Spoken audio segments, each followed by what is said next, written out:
Hello, and welcome to episode 263 of the FReality Podcast, and a brand new year. Happy New Year, everybody. Happy New Year. Yay. Happy New Year, crew. How's everyone doing? Y'all good? Ate too much? I know I did. Mainly. Yeah, exactly. Back, supernatural. The McRib is back. The McRib is back, so yeah. The McRib. I swear to God, I'm going to have to track one of those down. They do not look that appetizing, but I guess they're tasty. I don't know. Temper your expectations. I haven't tried one, but I haven't had the want to try one. It's just a suggestion that has become an idea. It's something that you just look forward to, and you just, because collectively everybody knows it exists, that adds to the flavor. But on its own, it's terrible food. I don't think it's even should be considered food. But when you're a part of it as a collective, you know, I think it's like you're a part of bad something. Cultural thing. Like you go to there's a city that's known for a particular food, and it's not very good, but that's what they're known for. So you got to try it. Yay, America! I think it goes beyond food. I would say it's like running of the bulls. You know what I mean? Like it's something that's dangerous, but collectively it's exciting. You know, dangerous but collectively exciting. Okay, yeah. I like it. When I'm in Pamplona, I'll get a McRib. So, very good, very good. Well, sounds like McDonald's is sponsoring today's episode. Great intro. I wish. That would be pretty awesome, actually. Great. You just get the double arches appearing like magic. We're working on it. Yeah, working on it. That we're gonna get there one day. Well, today is our, I can't believe this, but it's true, 5th annual community event where we use the polling tool called Slido to take your questions and your answers during our live broadcast. Those will mainly be topical VR questions about 2024 and 2025, which is still ahead of us in this beloved industry. So go grab a second device if you've got one handy. You know, a phone, a tablet, your mom's laptop. She won't miss it. So not to miss anything and still be able to add your part. Now, the format of today's show is going to be a bit different than the norm. Now, I'm going to start off with some warm-up questions for each of the crew. Get them all limbered up and ready for the questions that have yet to come. In that respect, we've already got a Q&A, a little question and answer page brewing over at slido.com/FReality. If you've participated in this in previous years, you might even have the Slido app on your phone, and you can just use that. It's #FReality. So please go there now.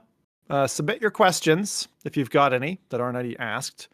You should also upvote those that you want us to answer in the back half of today's episode. And feel free to ask us anything except what the F in FReality stands for. From a prior year, we all know that the F is for furniture. Okay, this is Furniture Reality. We're a furniture-loving podcast. So feel free to troll us. Ask Jose if he wants to date your mom, or ask really, really real questions that you've been dying to know for months from the crew. Okay, so that's it. It's out there. I've already seen some zinger questions. Keep at it, and we'll keep going. Now, I'm going to have a question for chat in a moment. So on to the warm-up part, and a little bit of intros from the crew, because you know these guys already. I'm going to pass the baton around, so everyone has to get ready for that. I'll ask Jose a question. He'll ask one of Adam one of Rowdy then of me, and all of that. But first, it's your turn. All right. So should I just start since I know your question? I'm not dating Zim's mom. Should I just start? Anymore? I thought you said the question, right? Is that the question? I thought that's what you said. Anymore? I was ready. I heard that was going to be my question, so I was starting like, all right. Damn, got it. You would not survive my mother. I would just leave it. I would just leave that. Wow. Sorry, Mom. Wow. Intense one, right? I'm not good enough, I guess. Oh, God. It's like a tank of piranhas. All right. Question for chat. Okay, to get you all warmed up. It's the Back to the Future Christmas edition. So it is Christmas 2025, chat. That's next year. Or whatever Hallmark holiday you celebrate. Kwanzaa, Christmas, Diwali, just go bananas. Okay? Maybe you don't believe in holidays. You're like Adam. And then worship Satan. That's fine. But you're unwrapping presents is the point. Okay? If you could unwrap one person, place, or thing from any VR game. So your limits are any VR game and your present is a person, place, or thing, what would that be? I want to hear your answers in chat. We'll read them out. So 2 examples. I'll give you 2 simple examples. First one, I could say BOGO, because I want my kids to play with BOGO. They'd have so much life. We'd get unending joy into our lives. Thanks, Meta. Or no thanks, Meta. Or perhaps, I instead choose Resident Evil. And I go, I want, Lady D to get to know my wife a little better, for an afternoon or something. The choice is yours. Okay? So chat, get brewing. Let us know your answers. And I'll come back to you guys in a minute. Okay? I'm going to go to Jose first. At the end of the crew, we'll come back to you guys. So Jose, here's your question. All right. You've got a magic VR hardware wand. And within the hour, if you could create a headset right now, I won't even limit it to a headset. It could be any technology, right? But from any existing headsets or any existing technologies, you can Frankenstein whatever you want. What do you build? I'll repeat that. So you've got a magic VR hardware wand, and you've kind of got an hour to create something. The wand works pretty quick, so the hour shouldn't limit you. But from existing technologies or existing hardware that's out there, VR hardware that's out there, what would you choose to build? Wow. I think about this a lot, so I can spitfire answer this. Form factor of a HTC XR Elite, so goggle style headset. External battery, cabled. The puck where the battery is works or functions as an external OTG, so external USB output for charging and data, and wireless. So that means less antennas on your head.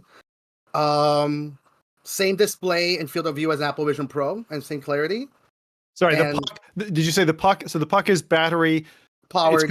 Is it compute as well? What were you saying about wireless? It's antenna in the pocket. Physics are in my brain in real time, so I don't ever see that happening. Okay.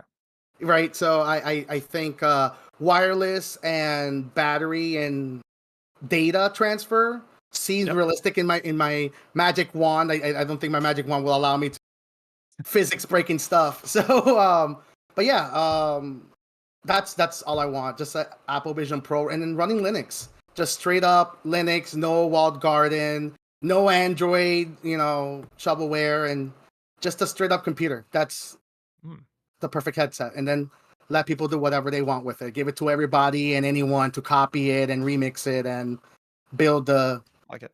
Yeah, take the computer industry too. So I'm going to probe you with questions then. So a question is, what's your audio solution in that setup? Audio jack and Bluetooth. Let people decide what they want, right? It has the battery puck. That's why I think about the battery puck having a USB OTG, because then you don't even have to worry about those things. You can have somebody create a low latency audio peripheral for that USB port, or expand it into a computer, connect that to an Ethernet adapter or a USB hub. Let people do whatever they want with it. Now it's expandable. Turn that USB into a modern PCI slot for desktops. Nice. Yeah, I think I've seen a halfway house to that headset already from you, so it's easy for me to imagine. Very, very cool. It's a little frustrating, I'd say, that we don't have that headset today. Yes, I'll say that. Pisses me off. It's a nice dream. Maybe 2025. Maybe we'll get it this year. Who knows? What would you call it? That's wow. You can think on that one if you want. The Dream Panel. I had this when I was younger. I wanted to build computers and headsets, and I always imagine a wireless computer headset, and then the computer will be like against a wall, like an electric panel. So I would call it the Dream Panel, and that would just be a computer you put on the wall, and then you wirelessly stream to a headset. So I've had that since I was a little kid. Okay, and we've got a magic wand. So the last question I'll ask you about this dreamed up headset. What price? What price is it selling for, given the tech it's got in it? Oh man, at least 30,000. I don't know. $1,000 probably. Realistically, right? I'm gonna subsidize it down, right? So I don't know. I would love for a $500 industry-breaking headset. $15. You get it for free with a Subway. Yes, there we go. I like that you're the businessman side of you came out first. You're like 30K, 30 G's, man. Just give it to me. You ever heard that? You ever heard that saying? I have two wolves inside me, and it's literally like my physics always doesn't let me have too much of an imagination. So That's funny. Yeah. That's good. Good answers. Good answers on the spot, Jose. I like that. I like to think that headset will one day exist for us. Maybe not for 30K, but maybe for a little bit less. All right. Very good. So I'll hand the baton to you then, Jose. Fire away with your question for Adam. All right, Adam. I do have a question for you because you, as you know, resident Satan worshiper, no fear. How do you anchor your emotions, right? So I've been thinking about this a lot because I've been Metro, and I am a cowardly cat, right? So Metro, you play this for content creation, so that means that you don't have the ability to just put something down and then come back to it because you're covering these games, you're reviewing them, and almost suck it up. How do you anchor your emotion? Because for me, like I have an overlay. I always have like a picture of a kitten or something to like. So that's my question. You're cutting out for me a little bit, Jose. I don't know if that was the case for everyone. No, as well. So, Okay. I got the gist of it. So you were talking about Metro. I got the question. Yeah. Yeah, you got the question. Like, how do I not be so afraid all the time? Yes. Or playing it so frequently, not needing as many breaks. I think I used to do scary games on stream a lot. And actually, if I were still streaming, that would be my preferred way to do it because I think that's the only way I could in some cases. But I think because I had played the Metro Flat games, I was really invested in the story. Like I really wanted to see where it was going to go. And of course, it helps having that like time crunch of, oh my God, this thing comes out and I want to be relevant just like all the other cool kids. But I think it's a different type of horror for me because Metro, it's not too spoiler, but doesn't have as many jump scares. It's not like you're wandering through a possessed ghost house. Like Phasmophobia is more scary to me than something like Metro. So at least I was like, and you have weapons. I think that's the big thing too. Is it's like if there's scary things, I can at least fight back, and that helps a lot. But I think it's just exposure. I've played a lot of or a decent amount of scary VR games. Probably should do it again. So just it's like what they say for motion sickness sometimes. Just do small doses and then eventually maybe you'll be able to play through more of them without having to stop as much. Yeah, no, I tried. I was thinking about that. It doesn't even have to be Metro. I was any game, Phasmophobia. I was like, I don't know. People like Adam can just like get afraid and not take off their headset and be like, yep, I'll play this again next year. Okay. Sometimes though, there's certain moments in games where you're like, they want me to look at the scary thing, otherwise I can't progress. So I just kind of like head down and go and close my eyes and go towards the thing just to get it over with. Yeah. But you have to do it because the game's like, oh, I want you to look at this thing. That's how you progress. So I want you to get scared. I'm like, I fucking know you do, and I don't want to. So occasionally I will just do the like head down, and then I of course miss the scary thing if I'm recording it. Or I just close my eyes and I go forward and I wait for the sound. Sometimes for the really bad things. I feel like that can bite you in the ass though, because like I remember still my wife playing Affected. Yeah. And when you close your eyes, to some extent you're saying to your body, like, when I open my eyes, what I see is real. So you almost have dove your body again deeper into immersion. And I feel like it heightens the scare then when you open your eyes again. So like that's a double-edged sword. Strategy. Depends on sound cues, because sometimes you can tell based on the sound that the thing is now over. Well, hopefully. I mean, you just gotta find out, I guess. Yeah, see, as long as you're not dealing with eye tracking, because the eye tracking horror combo and things like Switchback. Yeah. I mean, it's evil because that they're checking your blink. Like it's not fair. It's not fair. I think then, like for Jose in those cases, try to think more on the like if it is specifically something like eye tracking, like wow. What a cool, like the technology part of it and appreciate the technology versus thinking about, holy shit, this is really scary. Yeah. I don't know if that'll help, but like you're a tech guy, so you can be like, ooh, eye tracking. I tried. Good advice, but yeah, it takes time, man. It's like, I remember trying to get Mike accustomed to games that were like tough on your stomach, because he used to have really fragile stomach. And I played a game called Tractor Ball VR with him, which was basically like Rocket League with tractors. And man, he was sick in literally like 4 minutes. I was like, dude, how are you How are you this week at VR? I was laughing my ass off, but he obviously conquered it after some time. So maybe exposure is going to help, which means we should play more scary games next year for you, just for your sake, Jose. See, we're helping him out. Yeah. We'll break me or make me better. Who knows? One or the other. Exactly. I'm with That's it. Either way, it'll be entertaining. So. Exactly. Content. All right, chat. Thanks. Keep polling those questions in. So we were talking about if you're going to unwrap something next holiday season, what would that be? Anything from a VR game can be a tool, a present, a person, whatever you like, whatever tickles your heart's fancy. Okay, so Adam, you're up next to for Rowdy. Ooh, okay. This is a tough one because Rowdy knows everything about almost everything. I feel like at all times, and so nothing ever surprises him. So I do want to know. I'm going to expand it to VR and AI. But was there anything that came up or announced in 2024 that actually was like really surprising to you, where it just came out of the left field, and you're like, "Holy crap! I didn't know this thing existed or was possible." Whether you liked it or whether you thought it was really stupid, it could be either or. Right. I mean, like, I'm surprised every time when I see something new being released, and I was like, damn, like this field is just moving faster and faster. I do feel like VR is slowed down a little bit in terms of, technology just in general, which makes sense. There's, you have that initial interest, and that kind of weans a little bit as time moves on. AI is still, of course, really picking up. I think the thing that surprised me most was not that long ago when I saw that they were actually... I remember that we talked about it because actually I highlighted it at work as well one time, that if you remember the video of where they brought someone back to life, the child of a mother. Oh, yeah. I remember it. Yeah, so there are currently AI companies that are actively working on that by collecting, memories and talks and chats, and there's so much information of people on there, and pooling all of that together to recreate a simulation of a person. And I had a very interesting discussion with someone also in the field, because you all know my opinion on that. Like, I'm very averse to that because I think memories are memories, and that's what they are. That's, in order for something to be a memory, it needs to be fleeting, in my opinion.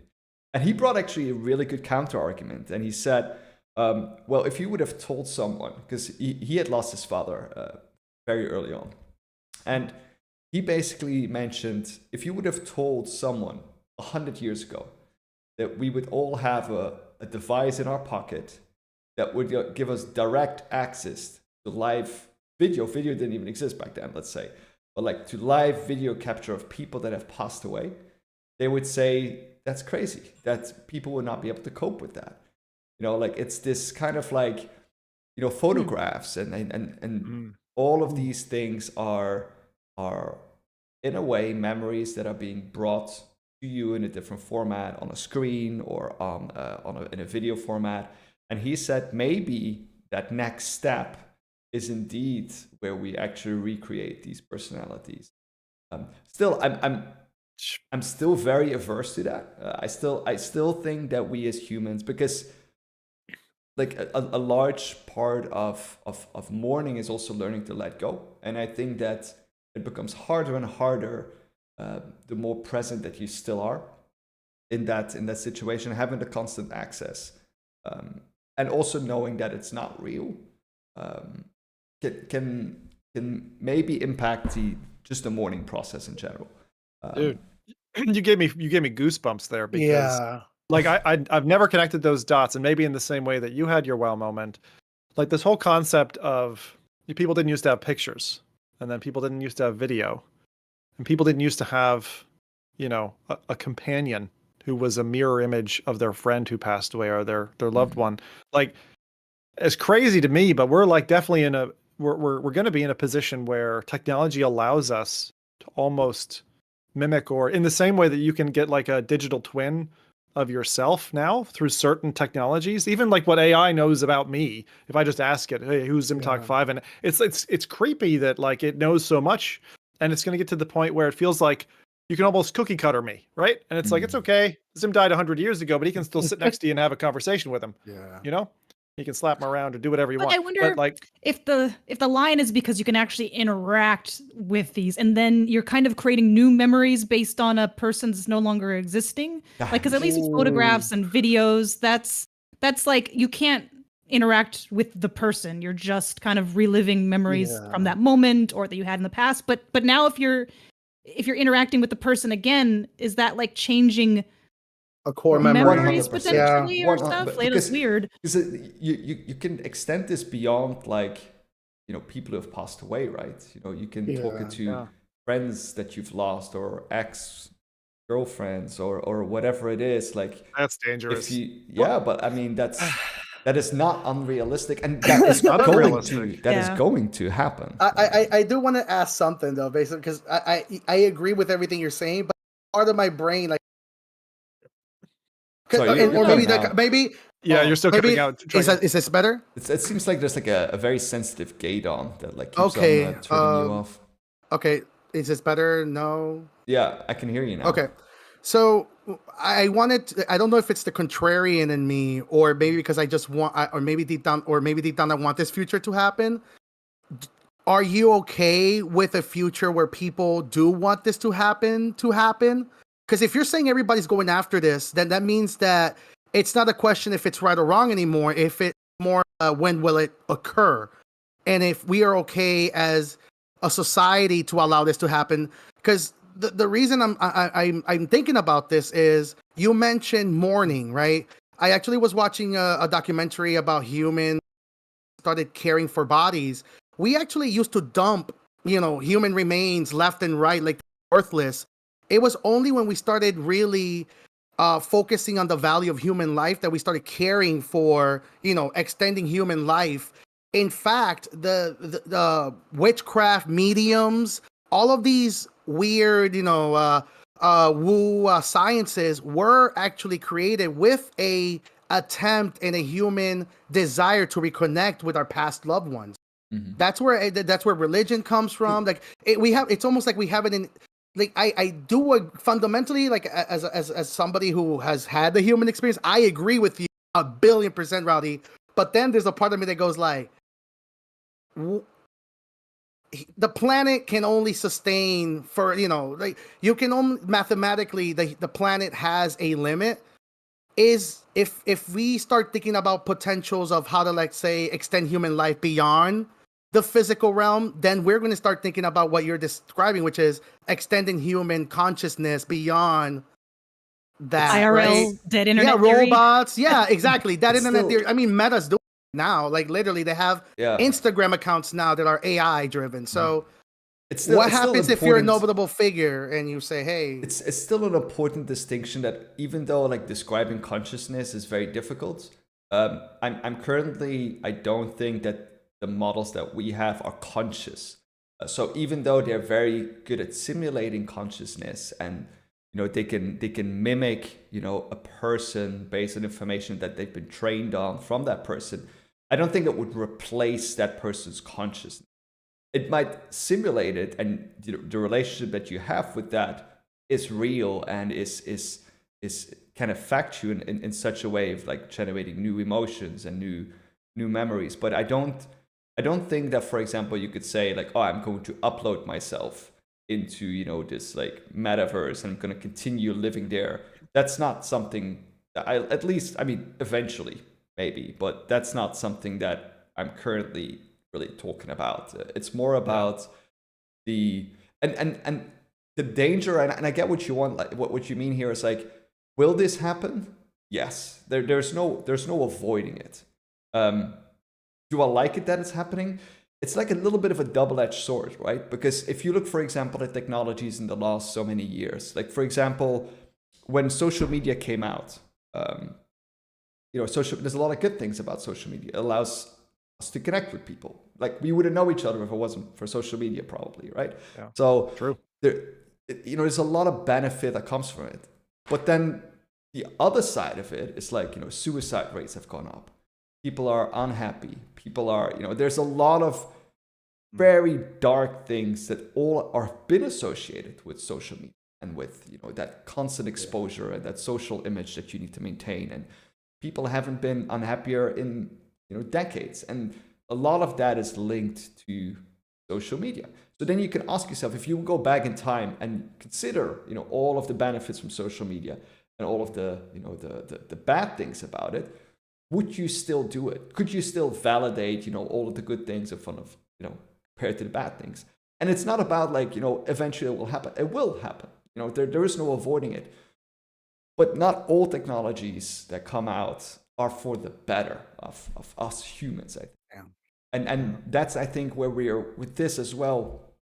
Will it happen? I don't think it's any avoiding, because we as humans, we are an exploitative species. We want these kind of technologies. It has never stopped us in the past. It's not going to stop us now either. But 20, 50, 100 years from now, we're going to look back at that point and be like, was that ultimately a good thing that happens, right? There's always going to be pluses and minuses to that. That's just what I'm saying. So just be mindful of that when these things happen. Wow. That was that. Yeah, exactly. Yeah, I'm like, Great. hello, Rowdy. Remind me again, why did I choose to go after Rowdy answered his question? Ask him something really dumb. I do have will you I do have a very fun question though, because Zim, I know you play a lot of VR games, like a lot of VR games, and my question is basically like, imagine we're going back in time, we're going back 2024, 1st of January, and some alien comes out of the sky and tells you, listen, Zim, there's going to be one day that you're going to have to choose that day, and you're going to be stuck in that game for the rest of your life. And you can choose 2 days.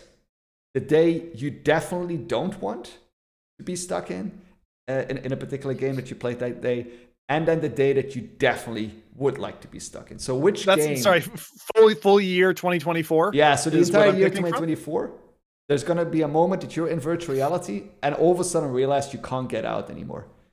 Which day is that going to be? What game is it going to be that you're going to be stuck in for the rest of your life?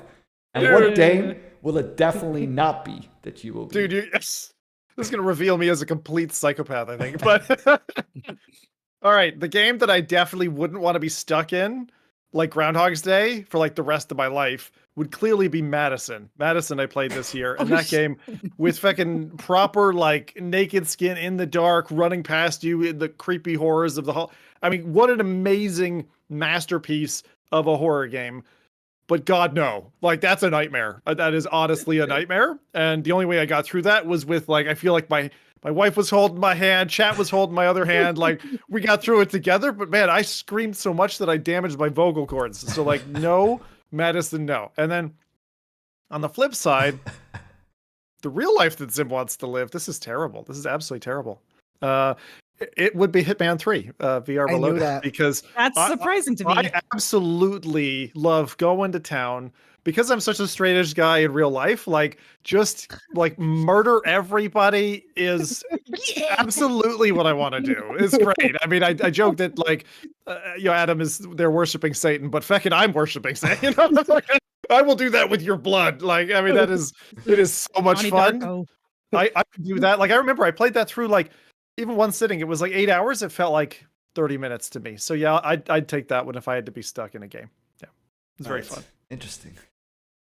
Beautiful vistas, dinner parties. I just want to get that. What was it called? The thread thing. Just constantly 24/7. That's my dream. Garroting. Yeah. Just strangle people. Yeah. Yeah. That's right. Karen, why didn't you get me a garrote for Christmas? Come on, honey. Anyway, is that what it's called? Garrote, yeah. Garrote. Yeah, the fact that you know that what it's called, it's I'm making like mental notes here. It's like, don't upset Zim in public. Zim is one bad scenario away from crash. He has learned the rules. He practices. That's been true my whole life, man. That's been true my whole life. You know what would be even worse? I wasn't finished with the question. Afterwards, you realized that it wasn't a VR game. No, I'm joking. It was just real life. Yeah. Oh god, we're gonna get swatted for proper now. Like they're just gonna take me away. That's I it. thought he would That's have it. picked like No Man's Sky. I thought Yeah, for like sure it's gonna be No Skyrim. Man's Sky. Yeah. It's big, or Skyrim, yeah, like a big open world something. It's not as violent though. They're nice. Could The be. thing is, I Well, not feel No Man's Sky. like at this stage, it's a bit weird maybe, but I feel like I've lived that life. You know what I mean? Like I literally spent like 5 years, like not all waking moments, but I spent like 5 years every moment that I had free to myself or whatever, like basically in that world. So What if you could murder the aliens without their expectation that? Yeah, what if there were garrots in No Man's Sky? Yeah, see, like I just imagine Zim flying around space. It's like, man, I could murder all these people right now. Murdering Shooting down aliens. planets. oh gosh. Okay, now that you've exposed me, thank you for that question, Rowdy. Appreciate No it. worries. Let's whip back to chat in terms of how they answered this question. So just to recap for those who maybe joined us since, we asked chat the question, if you could unwrap one person, place, or thing from any VR game next Christmas, next holiday season, what would that be for you? What would be your choice? So Sampler19 said a time travel device from Wanderer. What a good feckin' choice, by the way, especially with Wanderer, the kind of remake coming out next year, so that it looks nice and pretty, right? I mean, I don't know if I'm gonna end up replaying it because I'm not a replay game kind of guy, but time travel device, great choice. Yeah. I mean, that's a good one. What do we got here? VR1. Okay, let's see. Anyone else? Nintendo Labo VR kit, but it supports Wii remotes. Oh, that's cool. Nintendo. Hang on. Nintendo Labo VR kit, but supports Wiimotes. Oh, that's a cool idea. Why didn't That's they smart. do that? Nintendo. I suppose it's different generations, right? One is Switch, and one is. They could do it with Switch 2. They could Future. do it. They can do it with the Wiimotes now. Like actually, that's side tangent, but that was actually one of my holidays. Actually got a Dolphin emulator streaming to the Apple Vision Pro, so I was playing Wii games with the Wii nunchuck in VR. Really? Oh, that's Yes. cool. Yeah, Damn. yeah, and so Wait, yeah, so wait. It's the real Wii nunchuck or a virtual the one? real Wii nunchuck, because the real Wii nunchuck How? sends gyroscope data and Bluetooth data, so you can theoretically hopscotch the data through Bluetooth hopping. So you can connect the Wii controller to the headset and then send that data through Moonlight, which is to the Dolphin application on Windows. What? Yeah, it creates a lot of latency, but it is a good starting ground for eventually maybe somebody building a full-on Dolphin emulator on VR headsets. But Dude, it can that's be like done. that's like a leapfrog of Mhm. like 20, 25 years of technology. Like moving. Yeah. The Wii is what I got myself like when I got, what was I just done with? Can't remember if I was just done with like high school or just done with university, or I think it was my first year of university, and I got myself a Wii, and I loved that. That was such like immersive tech, and it definitely put me on the road to then discover VR later on. Cool combo. Shaggy says, I'd want a hopper mech from Vox Machina for Christmas. Now that is a serious choice. The hopper was one that can like shoot way into the sky like a flying massive mechanized robot. So that's a great choice. And has anyone else answered this? Me listen to my dead grandma. I Sorry. want my dead grandma back. Yeah, not 86 to Mad Hatter. Me listening to my dead grandma tell me about NordVPN because I'm using the free version. That's funny. That's funny.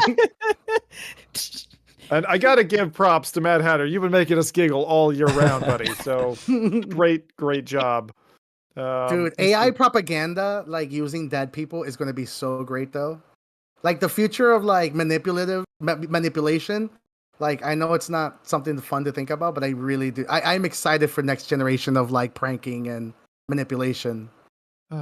Okay, so those are our answers from chat that stood out to me. If I missed yours, sorry, but there we go. And now we're going to head towards kind of the central part of today's podcast then. So let me get around to that section here. Okay, so next up is the community poll. If you didn't hear at the start, we're at slido.com/FReality for the first one. We're going to be hopping through 3 sets of these, so pay attention. But what people have been doing is they've been throwing their Q&A questions at Slido. Now that's kind of like the general bucket. And on that same page, soon there's going to be a question appear and needs you to put your answer in. And as you put your answer in, a word pile starts to grow. So basically, when people give the same answer, Adam and Jose both say that their game of the year was Gorilla Tag. Then it gets bigger and bigger, and so you get to see the results. It's a really cool thing. It's live dynamic. We've been doing this for 5 years, and it's super fun. Oh, before I go to that, I did say I was going to open up for free-for-all. So any other random questions the crew would like to ask any other member of the crew, anyone here specifically, anything that dawned on any of you while we were just talking about questions there before we move on to the community poll? Not particularly. I think I'd come up with some crazy shit in my brain, but I don't think it should probably stay there. Sounds good. We mentioned Satan too often. It is funny that you can say that word more times than you can say another S word, but we're not going to say that one today. No. Okay, so on from the sugar. That's exactly it. The sugar denizens. Right. So is everyone feeling cozy, warmed up? All right. Head over to slido.com/FReality. Get ready to participate. You can do so anonymously. You don't have to post your name or anything like that. And we're going to start these off. So I know there's a bunch of questions there already queued up for us. That's great. Keep those coming. But I'm going to start and kick off the first one. So this is, and I'll go ahead and start the interaction here. Let's celebrate. What was your top feat this year? That could be an achievement in a game, like a VR or an MR game. It could be something you did personally. And crew, I want you guys to answer this as well. So grab your second device. Go ahead and throw your words in there as well. I'll answer it too. But what was your top feat this year? And for those who were with us on the audio podcast, this version is a little bit different. We'll try to call out some of the things that start showing up on there. But that is something. Okay. As an FYI, it has like a text limit, but it will let you submit it even if you go over that. But then it just cuts off your response. Does it break it into a bunch of words or? I see. Well, releasing a camera in Gorilla. Yeah, so you could probably. What did you do to that poor gorilla? Oh my Lord, Adam! All right. It should stop you. It said -3, but I was like, "Ooh, let me submit it anyway and see what happens." And I didn't think it would let me do it. It should have stopped. That is funny. Well, but just for anyone else, like that -3, listen to it. It's trying to help you. So we'll let this keep growing as it's going. Someone said making money. My answer there was 10 years streaming VR. Someone said got more friends in VR. That's always a good one. That's actually the number one thing for me is about VR is like if VR can connect you in the same way that like normal flat gaming can, like with somebody and you end up being friends after it, that's cool. That's really cool. I think mine got flagged because of the word I used. It wasn't even. I call it out. Go ahead. I just wrote didn't die. It's just like that's a feat. The D word. Oh, the D word. I guess death or die. Yeah. That's funny. Yeah, there's a fewer less options on Slido this year, so it might be doing an automatic filter. In previous years, I've always taken the filters completely off. I don't see a way that we can do that here. Yeah. Let me see if I'm able. Oh, profanity filter. Hang on. And then multiple answers. You're allowed multiple answers. Profane. Yes, let us be profane. Okay, I've taken those off. That should work. Just so you know, character limit as well. It's still hidden, by the way, as in we can't see what the answers were. Is it? Yeah. I can see them on my phone. For me, well, or do I need to try? Yeah. Did I maybe enter something here?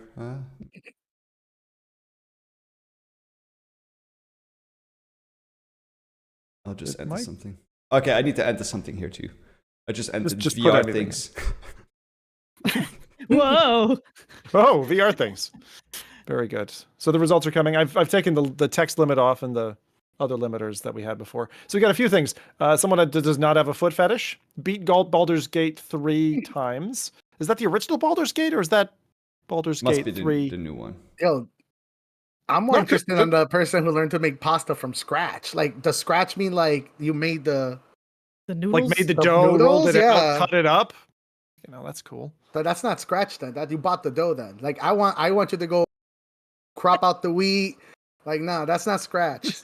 Your goal I want is not to see you impressive out to in me. the field. Yeah, I want to see you in the field, Drop out the wheat. Jeez, Yeah. that's a high bar there, Jose. Yeah, God. it's not from scratch. It Like is you from go to an source. Italian restaurant and you're like, Yeah. this is not good enough. Yeah. This is not- For me, scratch means like you scratch, like you were scratching the dirt and like grabbing those weeds and making it.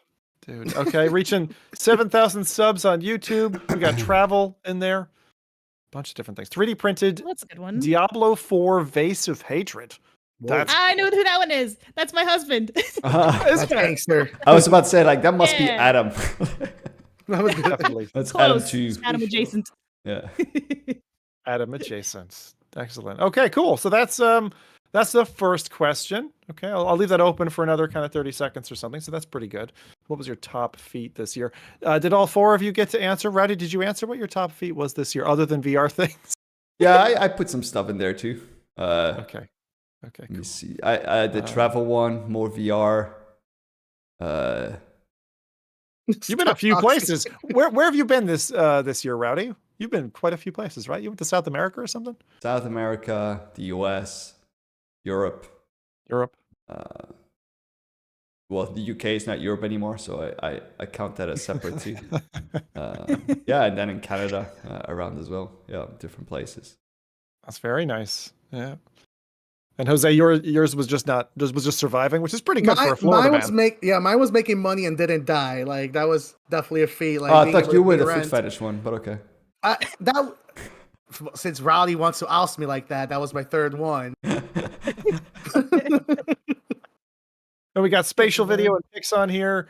We've got a couple of others. Mixed games, reality. Okay, cool. Something fundamentals. I don't know what that is, but that's shown up as well. The fundamentals. Yeah, fundamentals. Okay, cool. Adam, you got yours. Yeah, that was the working with Liv to release the camera and gorilla tag. It was Yeah, the one that was huge. It cut off. Huge company thing. Right, Yeah, we released a cam and gorilla. That image is so good. That's awesome. Okay. Good. So that was kind of a personal one to get us warmed up. Okay, hopefully you're there. This is slido.com/FReality if you want to participate. I'll stop that one, so we'll close the voting on that poll, and I will hide the results. I don't know what this does to Rowdy, but we'll block that poll. Okay, move on to the next one. This is a good question. So this next one is, let's see it, close voting, hide results. Okay, so this should be open. How did you get a friend or loved one into VR in 2024? How did you get a friend or loved one into VR in 2024?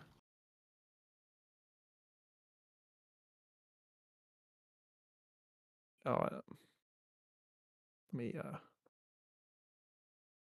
change these poll settings again. I took the character limit off. Oh no. Oh damn it! You said it after I sit. After, yeah. All I was right. typing. I forgot that there I'll wasn't just keep it. global. Yeah. I think I got banned. I can't comment anymore because maybe I just What have you done? There was Yeah. just try refreshing it because there Yeah. was a multi-entry limit initially, but I you did it. should- There we go. Yeah. There we go. Okay, so what do we got showing up? We've got showing productivity use case, showing them a horror game. You got them into VR by showing off a horror game. Good on your family or friends. Learn to set up VR themselves. Okay, cool. That's a good one. That's very, very good. We're only on question 2 here. Blair, you're good. You didn't miss it. Very good. All right. Replicated their consciousness with AI. Really? Someone did that? Who did that? I'm looking at Why Rowdy. not? Supernatural. I'm blaming Adam for that one. That showed- wasn't me, but that was That part. was me. I'll go find after you go through the results. I have a really wholesome story about this kind of topic. Okay. This was Yeah, not my so- question, by the way, but There's a lot here. BF. That's either boyfriend or battlefield or butt stuff. no, okay, buying, liking. What else have we got here? MR games on Quest 3, Microsoft Flight Simulator, and a motion rig. That would get me, to be honest. Yeah. Mixed reality games on Quest 3. So again, if you want to one up, just submit the same words and it'll grow bigger, like we just saw there. Golf, mini golf. That definitely for me, those were true. Yeah, it's interesting. This This is neat. It's odd though, because like even the answer that I submitted isn't showing there. So I don't know how this is working right now, but Yeah, I think it's because it's a word cloud, so like there's a limit to like what it can show, and then it's more for like doing the similar kind of responses, I think.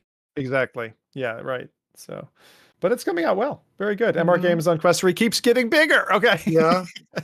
Adam, do you want to kick in with your story then? You go ahead. Yes, so so a couple Christmases ago, I had got my parents a Quest 2, and then they never really touched it. But I finally convinced my mom to get into VR because I was talking to her about Supernatural. So I had an extra Quest 3S, or actually I bought her one. Except this time I let her, I walked her through setup herself so that she could learn everything from scratch. Because I think that's like my dad tends to take over technology and then just kind of do everything. And then my mom, if she jumps into the headset, she's like, I don't know how to even use the raycasting cursors, nothing. So this time I step by step, very slowly, day one, set up headset. She played First Encounters or whatever the free one is. And then next day walked her through like kind of basics of Supernatural tutorial. But then finally, eventually, yesterday, I was able to play Walkabout with my mom, my dad, and my husband, and it was just so wholesome, and I loved it. It made me so freaking happy. Like I was like, this is insane. My parents are in Walkabout with me, and they really loved it. Like they had a great time, and so I was just, I don't know, that just made my whole holidays. I don't like anything else could have happened, and I would have been just super happy. It was fantastic. And now like my brother sends me pictures of them just like in VR at home, just doing their own thing. I love So that. great. I love it. Yeah. Oh, that's beautiful. Man, converting people who are not into VR or even gaming or like that's such a great feeling.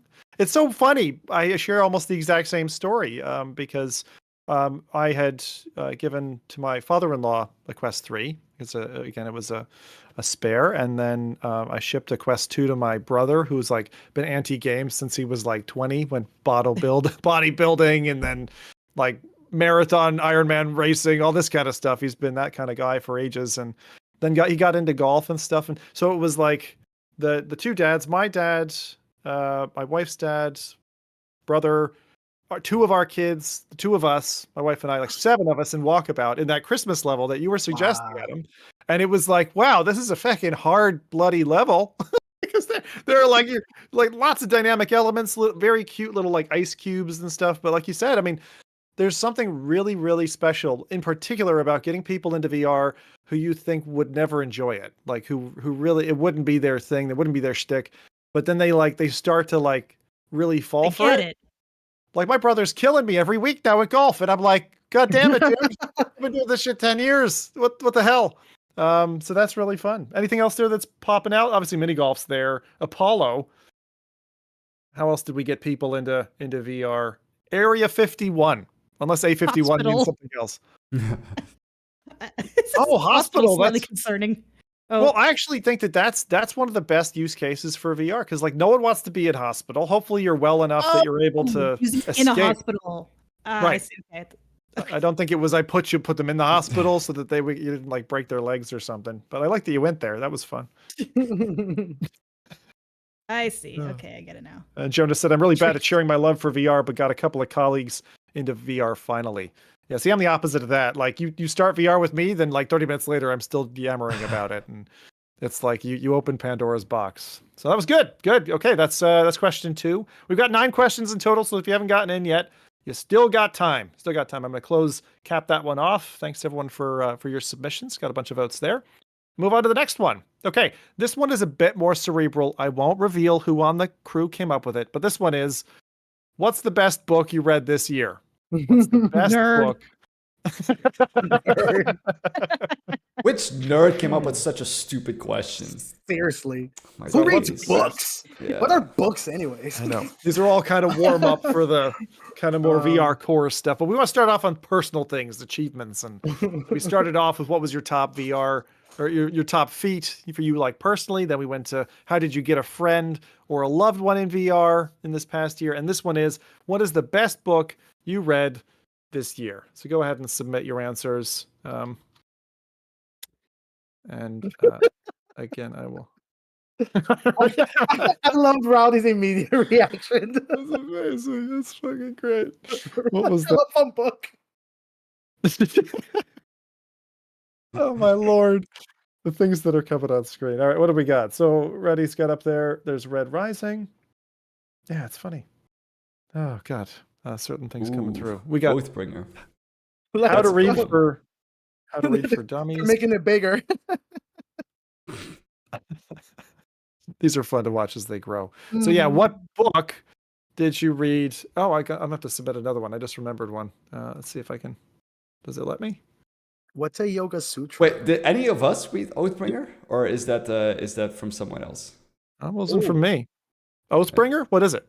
It's I think it's the latest or the one before. Well, there's a new one out, but it's the from the Stormlight archive from Brandon Sanderson, which was VRified, by the way. I don't know if you remember that they indeed released I think on the launch of the original like the first book, The Way of Kings, where they actually did a VR kind of experience with that as well. I also see the 48 Laws of Power. I don't know if you guys know about that book, but it's banned. Great book. It's banned in prisons. So It's banned in prisons? Wait, what's the context? Is this like a management book or what is this for? it's about like how to manipulate people or how to know that to you're become being me. manipulated. Yeah. I want to read this book. And 48 is by actually, there's a Robert Greene. That's the yes, author. and there's a really good sequel to that book with 2 additional rules, which is 50 Laws of Power, and it's written by 50 Cent. I'm not making this up. Yeah. The rapper, yeah, it's awesome. They're then- phenomenal books. I see, The survival manual in Green Hell? That's great. I read that one too this year. That's yeah. good. Throne of Glass. I think that is Sarah J. Maas, if I'm correct. Don't know if that's her. That's something I haven't read yet, but I've heard from people that it's pretty. Somebody read the 3-Body Problem, like all of the books. Nice. That's a lot of big books. That's nerd. Yeah, absolutely. If you didn't read it in Mandarin, doesn't count. Oh, There The you go. Happiness of Pursuit. That one Happiness was of me. Pursuit. Oh. I liked that one. Yeah, Is that a Nice. movie as well? Is there a movie adaptation of that? Pursuit of Happiness. but Will Smith? Oh, I don't think it's based on the book though. No. Wait, sorry. Different. So the happiness of pursuit is not the pursuit of happiness. They're different things. One's a book and one's a movie, but they're not related to each other. Okay. Oh, Very good. so Will Smith lied? Okay. I see Gibby's Guide as well. Did that use him? That was me. Yeah. That was me. I love it. I know it's you just, so well. It's It has my pictures. It was that or the Yoga Sutra. That was you. actually my first entry was telephone book, but that's just dating me, isn't it? Because they don't even exist anymore. It's not even funny. Like I used to love the what was it, the yellow pages in the book where you'd have all the ads? Like I just love browsing that to see what's out there. Oh boy, someone's written something in characters that I cannot read. You can add more And, responses to the question. Yes, multiple can't figure it out. responses. Maybe- How do you? I can only edit mine. Yeah, I can only Sam edit. the Cooking Guy Holy Grail?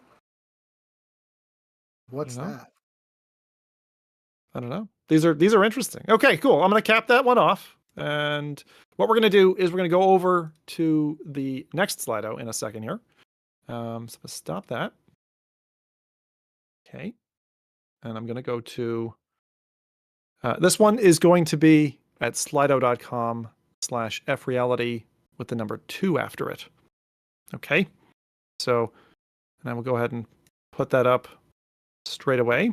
So this next question, again, it's going to appear at a slightly different link.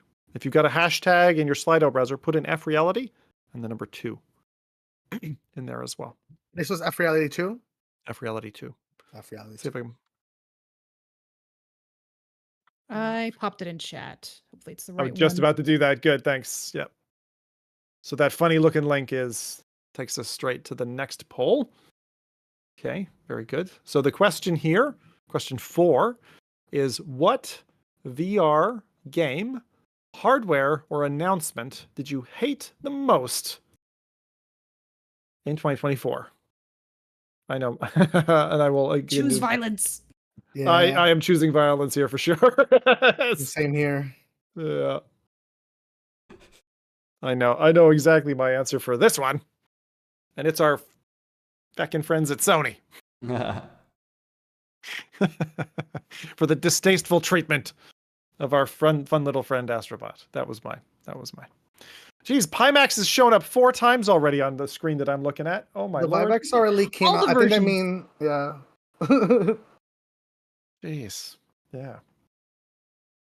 It's funny. Reputation, I would say. 1, 2, 3. Very good. Okay, what else have we got in here? So we've got Pimax Stream Air. We've got anything Pimax. That's interesting. I mean, Pimax didn't do that much in 24. Vive XR I think it's Elite. the Air, the weird Yeah. pricing model. It's kind of like sketchy. Yeah, definitely sketchy. They've been sketchy since the beginning, though. Android XR. Interesting. That was me. Android I was very Really? Yeah, I didn't get to talk about it last podcast, but I was Wow. very Fire away, very dude. disappointed. So I got a little bit of like extra info like about a week, and I decided to podcast, but it's not cooked yet. It's not done. There was some behind the scenes information I got that there was a contract, but because of contract they had to announce the Samsung and Google collaboration, but this was a bunch of, for lack of a better word, half-cooked charades. The headset isn't fully spec'd yet. They don't know what they're really going to decide on delivery. And also, if you guys You're cutting out again. I'm cutting out Jose. again. Oh man, Yeah. don't know Something with what's your mic happening today. Yeah.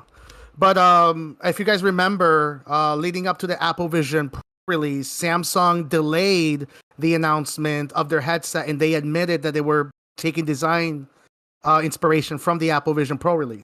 Right. So, based on that and what I heard, I don't see Samsung maybe entering the XR market this year. Hopefully, I'm wrong.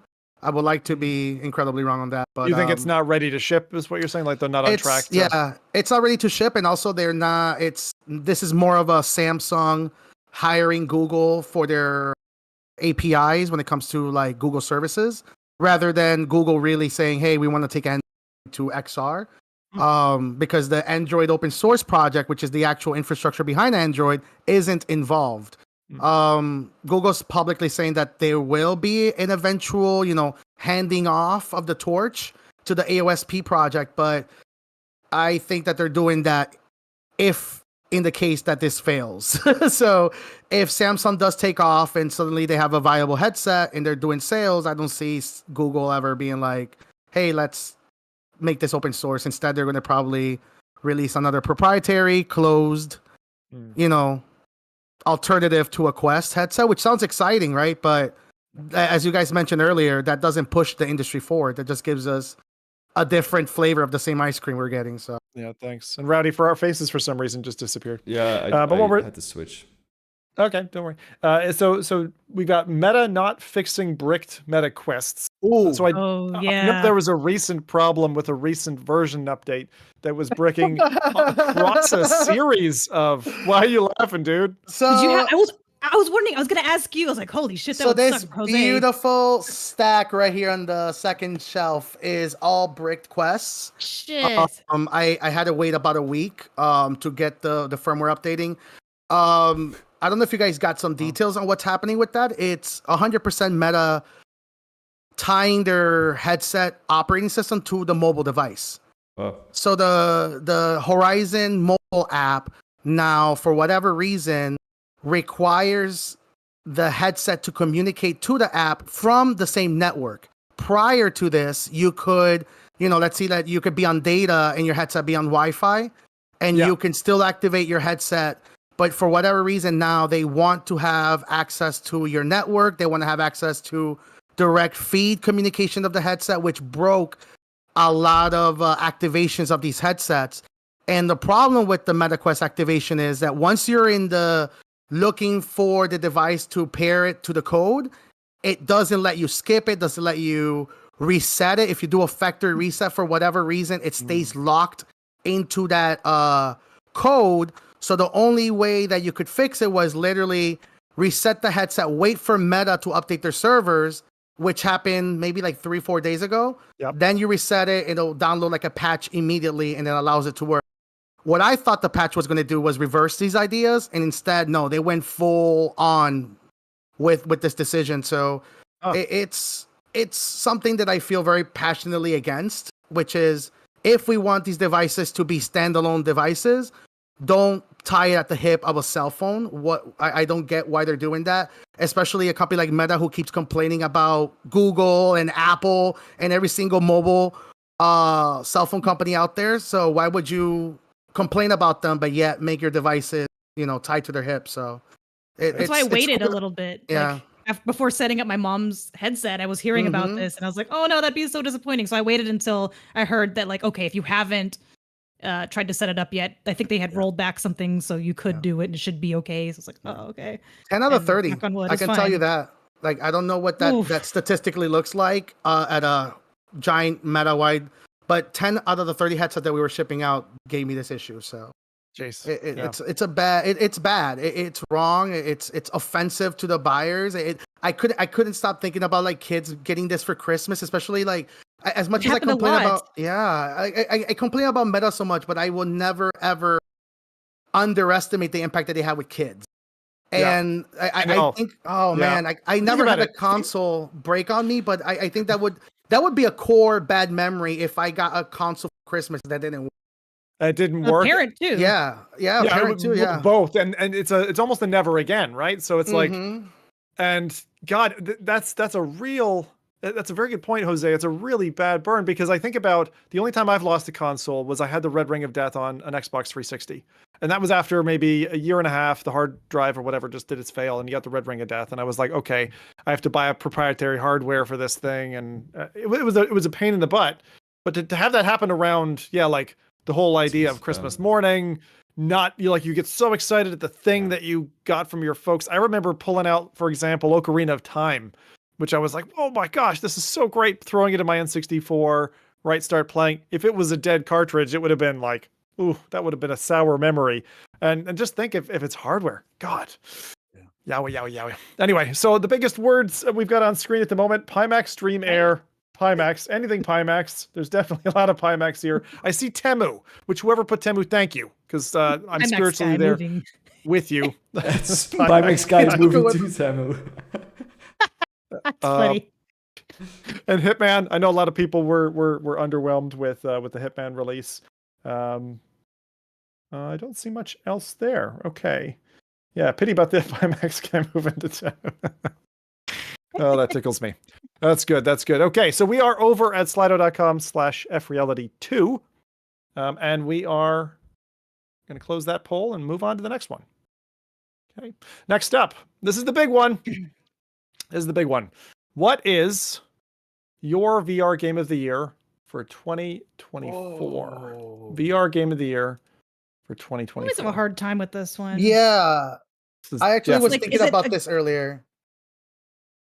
It's like, is it a game that I just enjoyed a lot or one that I can continuously put hours in? Because there's some that were good games, but then it's like, all right, I played it, like it was good. But then there's some that's like you keep coming back to, but they're not like, I don't know. Yeah, like games that you're one and done versus games that you want to go play more of, continue to play more of. 3 years from now, you'll probably still dip back into. That's a really tough question. We should talk about this for kind of our thoughts about this, and then we can take a look at the word pile. So, Adam, what was yours this year? Do you have something that's coming to mind, or are you still stuck on the fence? I was mad at myself because I had the same as last year, and that's just Supernatural. Like I'm still sticking with it, a year later, and their pricing model actually went down in price, which you never see for subscription services. It's not really game, so I'm kind of like disappointed. But the other games I feel like I like, even Metro and Aliens to some extent on PSVR 2, I liked, but I'm like, I don't need to go back to them. I have no reason to really, but they were good. I liked them. I don't know, but Walkabout Mini Golf is a good one too. And shout out to Raccoon Lagoon. That's like an older kind of like Animal Crossing game that I discovered this year. And I actually like that one. And I put quite a few hours into that one too. I like Raccoon Lagoon. That is the closest to Garden of the Sea, I think, that you can get in VR. Like, and it's funny. So is that one that you missed because it was before your time in VR, or was it? I don't know. Just one that you never. I had never heard of it before, and then when I was just Quite old. browsing this year, at some point, some top like trending games, I was like, "What is Raccoon Lagoon?" And I was like, "Oh, I this think looks that cute. one- I love this." Yeah, I think that one came out during the time that they were like kind of like slowly phasing off the VR, the PC version Yes, of absolutely. of that Yep. store, because I remember it was one of those games that you bought and then came out for the PC Yeah, and the headset. dead end You- Rift store back in the Mhm. day. Unfortunately, yeah. That's how Well, I there's played some- it. Yeah. There's some content that kind of got missed there. Okay, so Jose, do you have a VR game of the year then? Yeah, which is crazy because I feel like this was the first year that I can admit, like fully admit, like deep down in my core, that I feel it spiritually that there were actually a lot of actually good VR games. Like, not to be disrespectful to a lot of VR games that came in the past, but like this year, there was something very special with Batman, Metro, Underdogs, and like literally every single game mentioned. They're all real good, but for me, it was Max Mustard. I feel like Max Mustard found a really good middle ground between what people. I feel like everybody's trying to kind of copy like mainstream flat games and bring them into VR. I feel like Max Mustard definitely took it very serious that they wanted to do like a Mario style platform, and they delivered. I hope they continue making that. I think that they let go of this. The developers, I don't really know. Hopefully, I'm wrong about that, but I would love to see a sequel or at least some DLC. Definitely, at least a music. Like, they definitely got something gold. Hopefully, they know. So, Yeah, that's for me. no, that's very good, very good.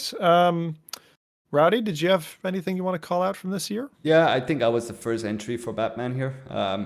Not that I don't think there's not things wrong with the game, because I did bring that up before. But I do think it's the one game that really pushed that boundary just a little bit further again, that got the big exposure, that drew people into VR, and I do think that is what virtual reality needs.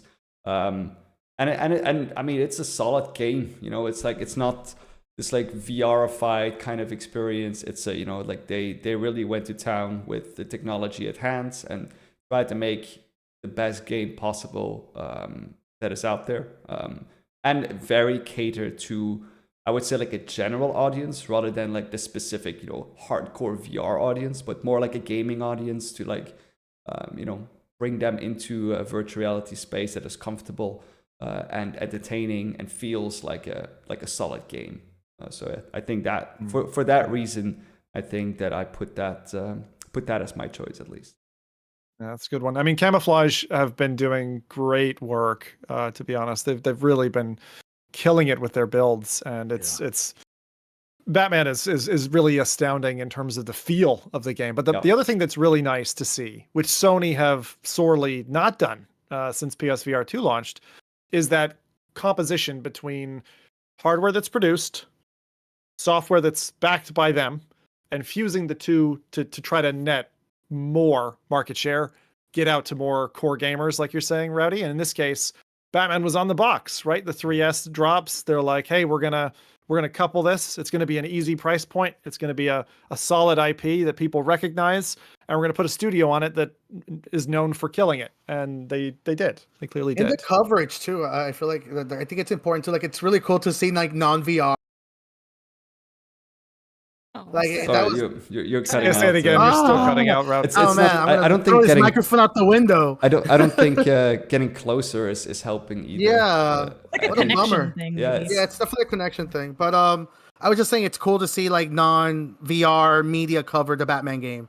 I think that was the most refreshing thing, is seeing like just traditional games coverage, like people that I grew up watching and talking about VR games, was pretty awesome.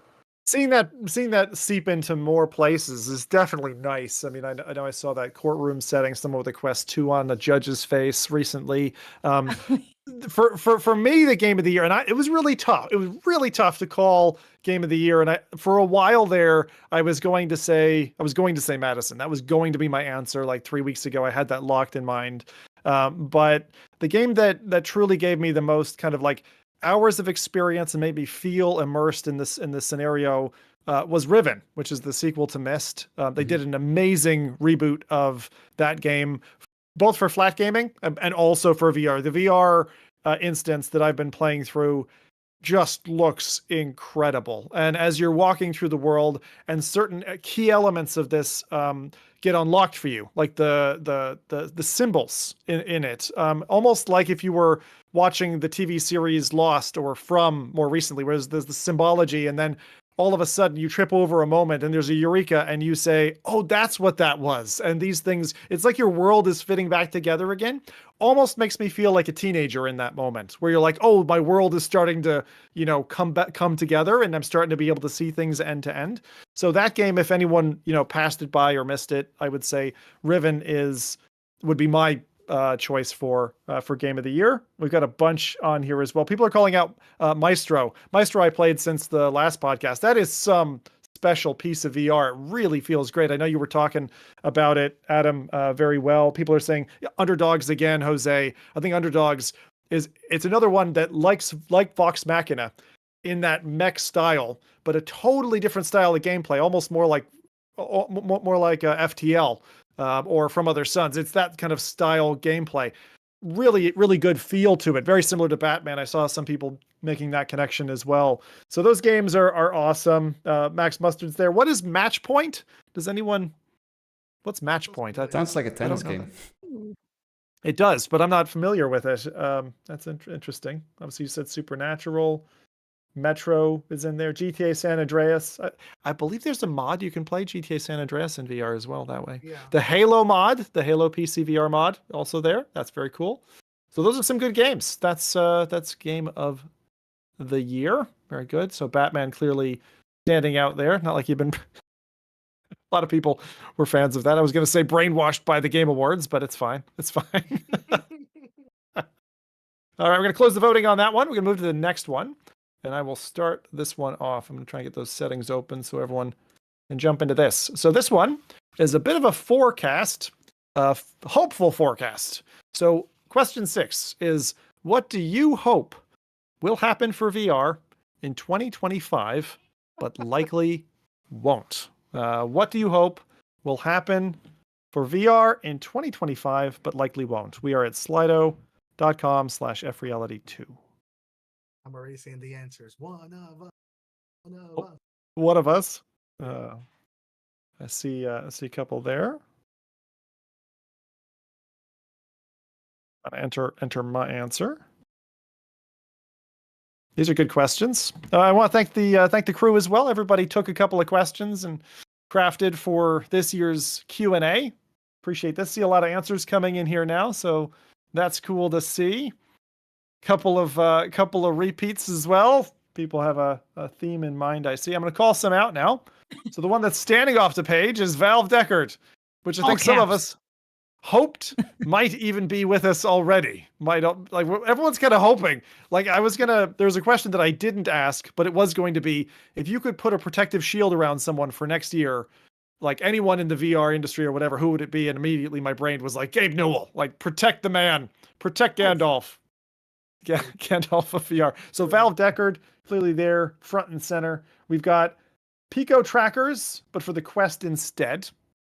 We've got VR AI World. I'm looking forward to that one. That'll be fun. Varifocal lenses, hand tracking haptics that aren't gloves. I'm not sure what that means. Maybe a wristband or I don't know. That was me. I was like, I want some kind of feedback, but I don't want them to be gloves. I have no idea what they would be, but I don't want gloves. I'm a very sweaty hands person. That's a terrible idea for me. Nasty. No, don't want it. My immediate reaction was just make contact lenses, but for all your fingertips. But then where's the battery? No, that's not going to work. Plus, you're going to sweat them someone off figure anyway. it out. PC VR resurgence. I think we're going to get there at some point. It definitely, there's some good things coming to PC VR. There's some good things coming to PSVR too. I mean, neither of those ecosystems are dead. They certainly are. They're still thriving. They're still getting good games. Developers are supporting them, which is nice to see. The storefronts, I would say, for PC VR has definitely not looked weaker than in 2024. Lots of premium content coming to PC VR. I mean, I'd say maybe the best thing in PC VR land is the flight sims at the moment. I mean, they're getting lots of content, lots of quality, and there's plenty of headsets to choose from in that respect.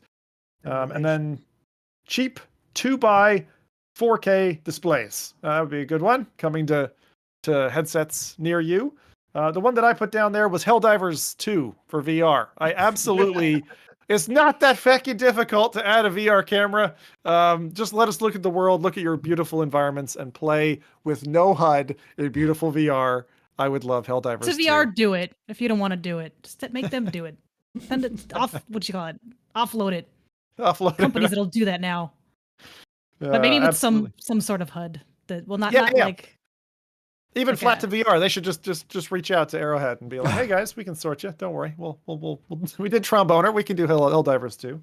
No Zim trouble. said he wanted it, so we've decided to reach out. They don't even need to port the HUD over. They could just leave it off. Exactly. Just leave it God. on. Couple of cameras in the headset. Cure my vertigo. Oh my lord. For anyone who unfortunately has to take a seat as a bystander, isn't comfortable with their VR headset, like it's just doesn't feel right for your head. IPD is kind of wild. You're super wall-eyed, or you look like a mouse, and you can't play VR games. I feel bad for you. I'm lucky to be in the center of that normal distribution curve, but not everyone is. AI NPCs. Now we saw some dabbling of that this year with Skyrim. That'll be interesting to see where that goes in terms of VR projects next year and standard flat games, and see what happens. Decagear. Yeah, someone is hoping for Decagear. That is a lost hope. That is as far-flung hope as I think you can get. And that's probably it for that one. And did I miss anything there, guys? Oh, standalone Linux headset. What's a standalone? A Valve Deckard, I guess. without Steam, I guess. How many ways can we say Deckard? Can we say Deckard again? Yeah, Valve headset. I do see a Linux headset coming out this year. And also for PC VR resurgence, I think that's another thing too. It's like just revisit what a computer means to you, for people that feel that way, and what kind of games you play on the computer, and then start asking yourself if you want to spend that kind of money on a computer. And then all of a sudden the VR business model the PC VR business model makes a lot of sense, because these are just computers. Every single thing that gets designed, created for VR will be playable in a PC VR headset. I mean, Pico is now too. So, well, as an enormous fan of what they did on a Linux operating system with the Steam Deck, I would love to see something like that coming for us. So again, thanks for everybody who's been participating so far. We're going to move on to the third segment now. I'm going to close the voting there. Go ahead and stop that. And what we are going to do is we're going to go over to slido.com/FReality3. Okay, so this is the third and final segment, the final run, the tranche of 3 questions. After this, we're going to be going back to the Q&A on the first one, which is the bucket of Q&As that have been upvoted, and we'll do kind of a live Q&A at that point. Okay, so I'm going to go ahead and switch over here. I keep doing the same mistake, which is I go to that same link, and as an admin, that doesn't work for me. That's funny. Okay, let me get this up 1 second. And this is 3. This is 3. Yeah, FReality 3. And this will be question 7. I'm going to go ahead and hopefully modify these poll settings before I open them. Go ahead and start that. Okay. So this one, I'll just read this out while Rowdy is getting that on screen. So it's going to be, what mixed reality experience would you recommend? And again, this is multi-choice. You can answer multiple answers, but things that you enjoyed that was mixed reality, any kind of augmented reality experience. Again, that could be AVP, that could be Quest. Anything that you think is particularly interesting, go ahead and show it. I actually saw an AVP experience there a little bit earlier on in chat. What was the person? It's the one we mentioned last podcast. I can't remember now. What was that called? See if I can find it. I think it's gotten blown away. Okay, that's all right. We'll come back to it. Very good. Okay, so this is, what mixed reality experience would you recommend? Okay. Got Peridot in there. Again, a little bit of friendly companions, which we don't have yet enough. Not a full fat version of a friendly companion. Peridot's there. So what? Living room. Living room is the one with the gorillas and the tigers, and oh my lord, my wife is smitten with that one. I thought it was so sad. Yeah. It's like there's a lot you could do in it. It is the most derpy game I've played all year. It is so like, you got your gorillas running around, the little baby cheetahs go over and eat a whole gorilla. Like it's a wacky game. But then you can have a pet like wandering around your room too, but it's actually functional. Like it gives you currency or like paint stuff. And just decorations you can put like everywhere. You can just spam your room with as much virtual as. I'm like, when is this gonna lag? It's gotta have a limit. Absolutely. I actually think that this is definitely the year of like pass-through having become a thing and also now affordable. I mean, Quest 3S, if it brings anything, it brings you that ability to take what was, Quest 2's infrastructure was fine. The hardware was fine. It's certainly still kicking it on Steam and other places, but 3S definitely offers you the ability for comfortable pass-through, which is, I think, really important because Quest 2 pass-through was not comfortable. And Quest 3 and 3S definitely allow for that. So you've got a couple of other things coming up here. We've got Trackcraft, Miracle Pool. Trackcraft is super fun with kids and stuff, showing them especially when you cast it, like show them like cars moving around your room. Pokemon Go. We've got Piano Vision. That's a good one if you want to learn. Loop 1 Done, automation game. I don't know that one. Do you guys know Loop 1? I've not heard of it. No. I'm gonna have to check that one out. Okay, Dragon Fist, Kung Fu. I remember that one. That's with the old dojo in mixed reality. You got Thrill of the Fight, which is great if you want to go boxing people. I didn't know you could do that in mixed reality. That's cool. Yeah, well, Thrill of the Fight 2 allows for mixed reality, which is interesting, especially when I was boxing an 8-year-old in my studio and he beat the shit out of me. Which was great. Aw, Someone man. clip that. Speaking of that, we've got Vertimate, that's another one. We've got Figment XR. Another one that I think I would. Oh, what was the name of that? It's like live music. Like you'd have like someone sitting on a stool with a guitar. What was that called? But they're talking about Oh, my wife loved it. It was really, really good. Shoot. Sitting on Chat, a stool? save me there if you can. Yeah, so like you'd have a 2 or 3 piece music band like standing there, just sitting there in your room, full volumetric capture, almost like Puzzling Places, but it's a person sitting there with a musical instrument. It was amazing. Really, really great experience. I'll see if I can find the name while we've got a few more coming in. Figment is kind of neat as well. That's a good one. so good. See if I can remember. Someone said soapbox. Soapbox. That's it. Thank you. Thank you, Extreme Cuxer. Appreciate it. So Soapbox is one in there for the list as well. I'd add it if I could. This just takes so much multitasking. Let's see, is that even the right one? I'm probably not on the right one. I'm not. Okay. I'll leave it. Someone else could put in Soapbox. So, okay, so we've got Figment, Pokemon Go, Piano Vision, Loop 1, Dragon Fist, Demio. Demio is incredible. Lay it on your play space, lay it on a table. I played it with like my kids, my wife. It was amazing. Really, really good. Classic. Really good. Yeah. Absolutely classic game. Killing it this year. But I do feel like things like what was the one in the walls? Walltown Wonders. Walltown Wonders. Yeah, that was also really nice. That's Like like lots too. of little set pieces. Really enjoyed it. I had a problem with mine though, because I moved my space setup and then I was trying to reset the buildings up, and now I can't. It won't let me put one of my buildings back. So I gotta like reach out on Discord or something to be like, what happened? I can't do this now. I don't know. So I do have a gripe with that one, but I still liked it when it worked for me. And what was the spacey plant one? The one that I gave out to? Starship Home, right? Starship. What's wrong with me? I've got the feckin' pin sitting right here. So Starship Home, which literally with the name on it. with the name on it. It felt great. Again, I want to applaud the devs for what they did. I really think that this year MR's come in to its own. It feels great to play it. And finally, we actually can have these things. Now I just want assets in my space to actually stick and all of that. Lady Uni says, Adam got me into Demio. Well, excellent. That's excellent. That's awesome. Our Demio drug dealer right here. Okay. That was the mixed I got reality you. one. Demio and Walkabout. I'm just handing them out like candy.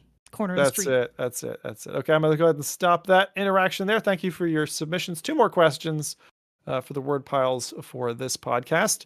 Next up, we've got, this is a good one. What is a must-see or must-watch VR-related media in any genre? So any VR media, any genre. That one Human Within, by the way, that we were talking about a couple podcasts ago, is out as of the 6th. So just a couple of days left for that to come out. And then anything that you think should be seen or watched. This one I have so many answers for. I will try to hold back verbally. Really behind on watching stuff, so this might be a good list I should like screenshot and then go actually watch these things. I know we've had quite a few recommendations from you guys, and then I'm like, oh yeah, that sounds cool, and then I never Don't do it. I never watched them. Yeah. All right, what do we got? So we got a few on here already.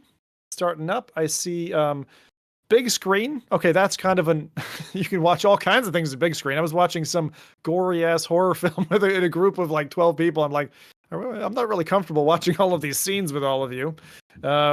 Ready Player One. Buy now. The Shopping Conspiracy. Oh, I heard about that. That was supposed to be quite good. People are saying I put that in. Upload. Yeah. That was quite good. Yeah, it's quite good. The Weekend immersive video. The Soloist was what I put down there. People are saying FReality Podcast. Yep. Stop giving us what we want to hear. Corny, but we'll take it. Yeah, sure. Why not? The Weekend immersive video. That's an exclusive on Apple Vision Pro. So for those of you with the money or a rich uncle, borrow his AVP, put yourself in the headset.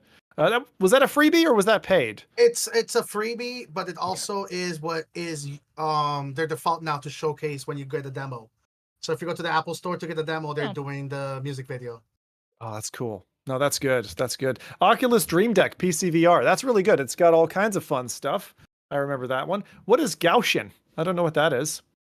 Anthology. Oh, Gaussian splatting. It's did you guys see the MetaQuest like the super hyper realistic room app that they have? Oh, yes. Yes. Format of video. Yeah, that's the technology. Or photo. Yeah. That's amazing stuff. Like walking around Porsches in someone else's like garage. It was fucking cool, man. Really cool stuff. Like that's what I like about Quest 3 and Quest 3S is that because they're not light sensitive as they were before, as long as you're careful with your headset, you take it outside, you've got like infinite, almost semi-infinite boundaries now. You can do stuff on that scale. You just tether it to your phone so you get internet and boom, you've got, awesome VR anywhere you want to go. What else we got? Black Mirror. Yeah, if you want to get out of that festive spirit, then go watch some Black Mirror. VR 180 China on YouTube. I don't know if that's China the wrestler or is that China the country, but there we go. I'd watch either in VR, to be honest. And then 3D. What else? Boz podcast. Boz has a nice podcast. What was that? Is that Boz to the Future? Boz to the Future. Yes. It's a good one. I actually listened to that one. Gracia's there. Sword Art Online, the first season. These are all good recommendations. Thank you. Adding them to my list. The other one that I would probably add, I won't write it down because again, it seems to be capping me on one response, is the Slow-Mo Guys. The Slow-Mo Guys had done a series of, I think, 5 or 6 shorts that were 180 video, really good quality.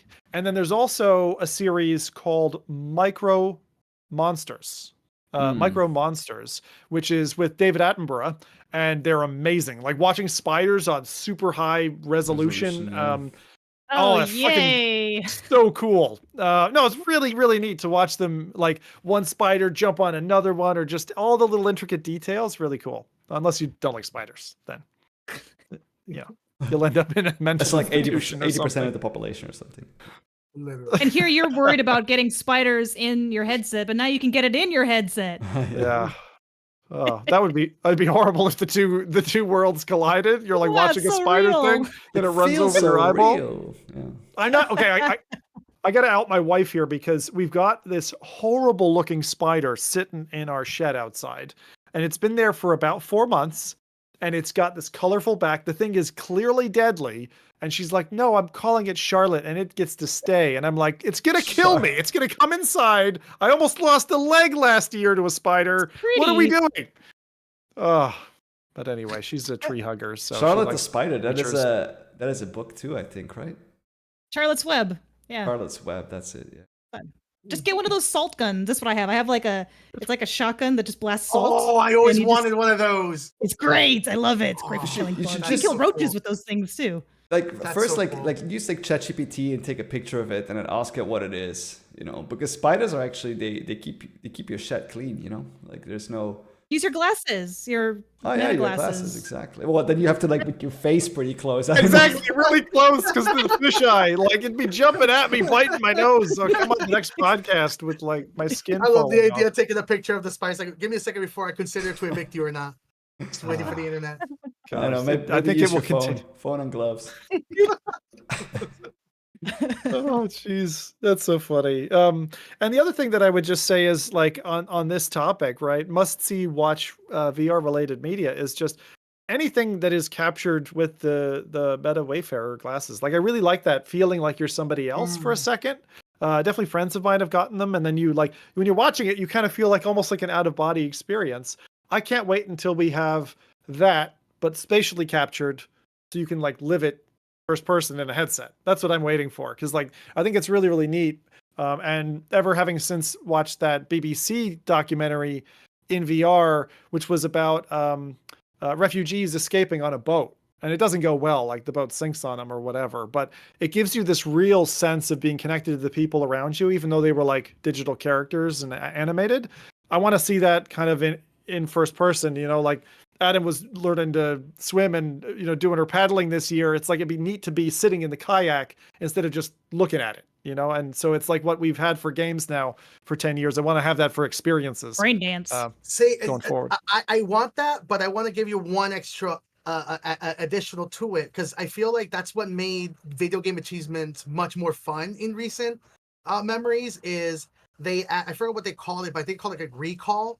Because the problem with a core memory or an achievement is you never usually know where you're going to achieve it, right? Sometimes something happens in a game that you didn't expect, and consoles now have they've been recording for you can actually go back. Yeah. Oh yeah, yeah. So yeah. I would love for I don't know, a recall feature with these glasses where if you do have a beautiful moment that you're you do want to record, when you hit the record button, it actually starts starts saving the 15 minutes prior or something like that. Because you never know when something is happening in real time. And I always feel wow, that is something that you're I wish I captured that. Exactly. Yeah. That I feel I want the device to make that decision for me ahead of time. Because let's be real, every single mobile device is already doing it already.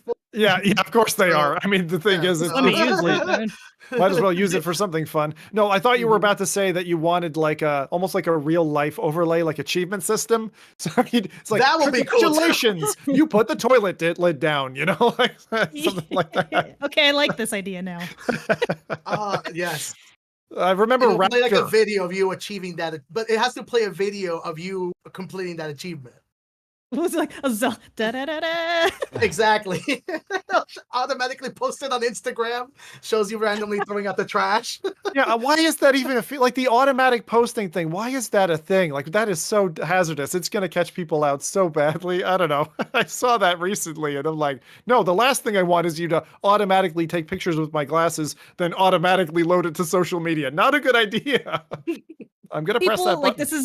This is relating to the Quest versus the glasses, but my mom, when she first discovered the pass-through, she went to the bathroom with her Quest 3S on, and I'm Mom, this is casting. What are you doing? But she was so impressed with the clarity. She literally walked around the house and did minor chores while we were waiting for stuff to load, and I'm and then she went to the bathroom. I'm what? You could take the headset off. It's fine. I don't know. It's so weird. That is pretty quality. That is high quality. High quality. Jesus. Through right there. All right. That's good. So anything else new there appeared on our word chart? Let's see. By the now, I think we're good. Okay. So I saw, the War of Worlds immersive experience in London. I don't know about that one. That sounds cool. Yeah. Well, next time I'm in London, I'm missing London sorely, honestly. We said we are this ball drop shit is just not good enough. Okay, it's just not. We went to London first person right next to Big Ben. Waited 4 hours, had the thing blow off in front of us, and it was amazing. And then now years after, we're you know what? We're gonna celebrate New Year's at 7 p.m. now, because they just do fireworks properly in the UK, and I don't see anywhere else is doing that as well every year. So the tough thing is like finding the streaming service to actually watch it properly, like proper resolution with audio. There doesn't seem to be a good one. So if anyone has any tips on that for me for next year, let me know, because New Year's is a little bit bittersweet these days, being in North America. They don't do it the same over here. Okay, with that, let's go ahead and move on to our last Slido question before we get into the Q&A segment.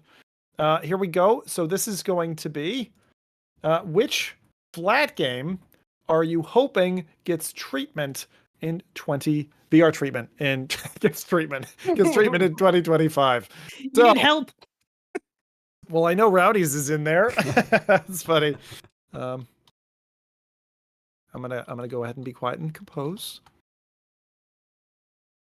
Because I had a very interesting. It's so funny how far reaching like some of these suggestions are. It's not necessarily a new AAA flat game. A lot of people are looking for, something that's ancient. Like, I'm kind of surprised we don't have a proper like a Diablo or a Path of Exile style VR game yet. And that would be cool to see, in that isometric view, or maybe give it a Demio style. Because I saw it with Tilt 5. Like if Tilt 5 did one thing, it convinced me that tabletop gaming was gonna be at some point augmented, and it convinced me that like having Diablo on my tabletop is something I need, and we do not have that. Like that That's would be the same really neat. how I imagine Age of Empires. I don't want like a first person or something, but like a tabletop, like because it's like a square, right? It's a square field that is like cut off, so it's like a tabletop. Just having that entire battlefield, like I don't know, it'd be kind of cool. I think That'd be pretty awesome. I'd love to have that where they do a crisscross with like Google Maps, and you're like, you have the map of San Francisco, now battle. It's like, well, they have that currently in Age of Empires. You have custom mod maps, right? So you can do that. That sounds really cool. And are you playing like an old Age of Empires? Or are you playing a revised? I know they did a renew of it recently. They're still bringing out DLCs for it now, so it's Age of Empires 2, the definitive edition. Definitive edition. Okay, so flat on screen, we've got GTA 6. Of course, everybody wants to. I mean, Jose's living it. He wants to share a little bit. Let's put GTA 6 in VR.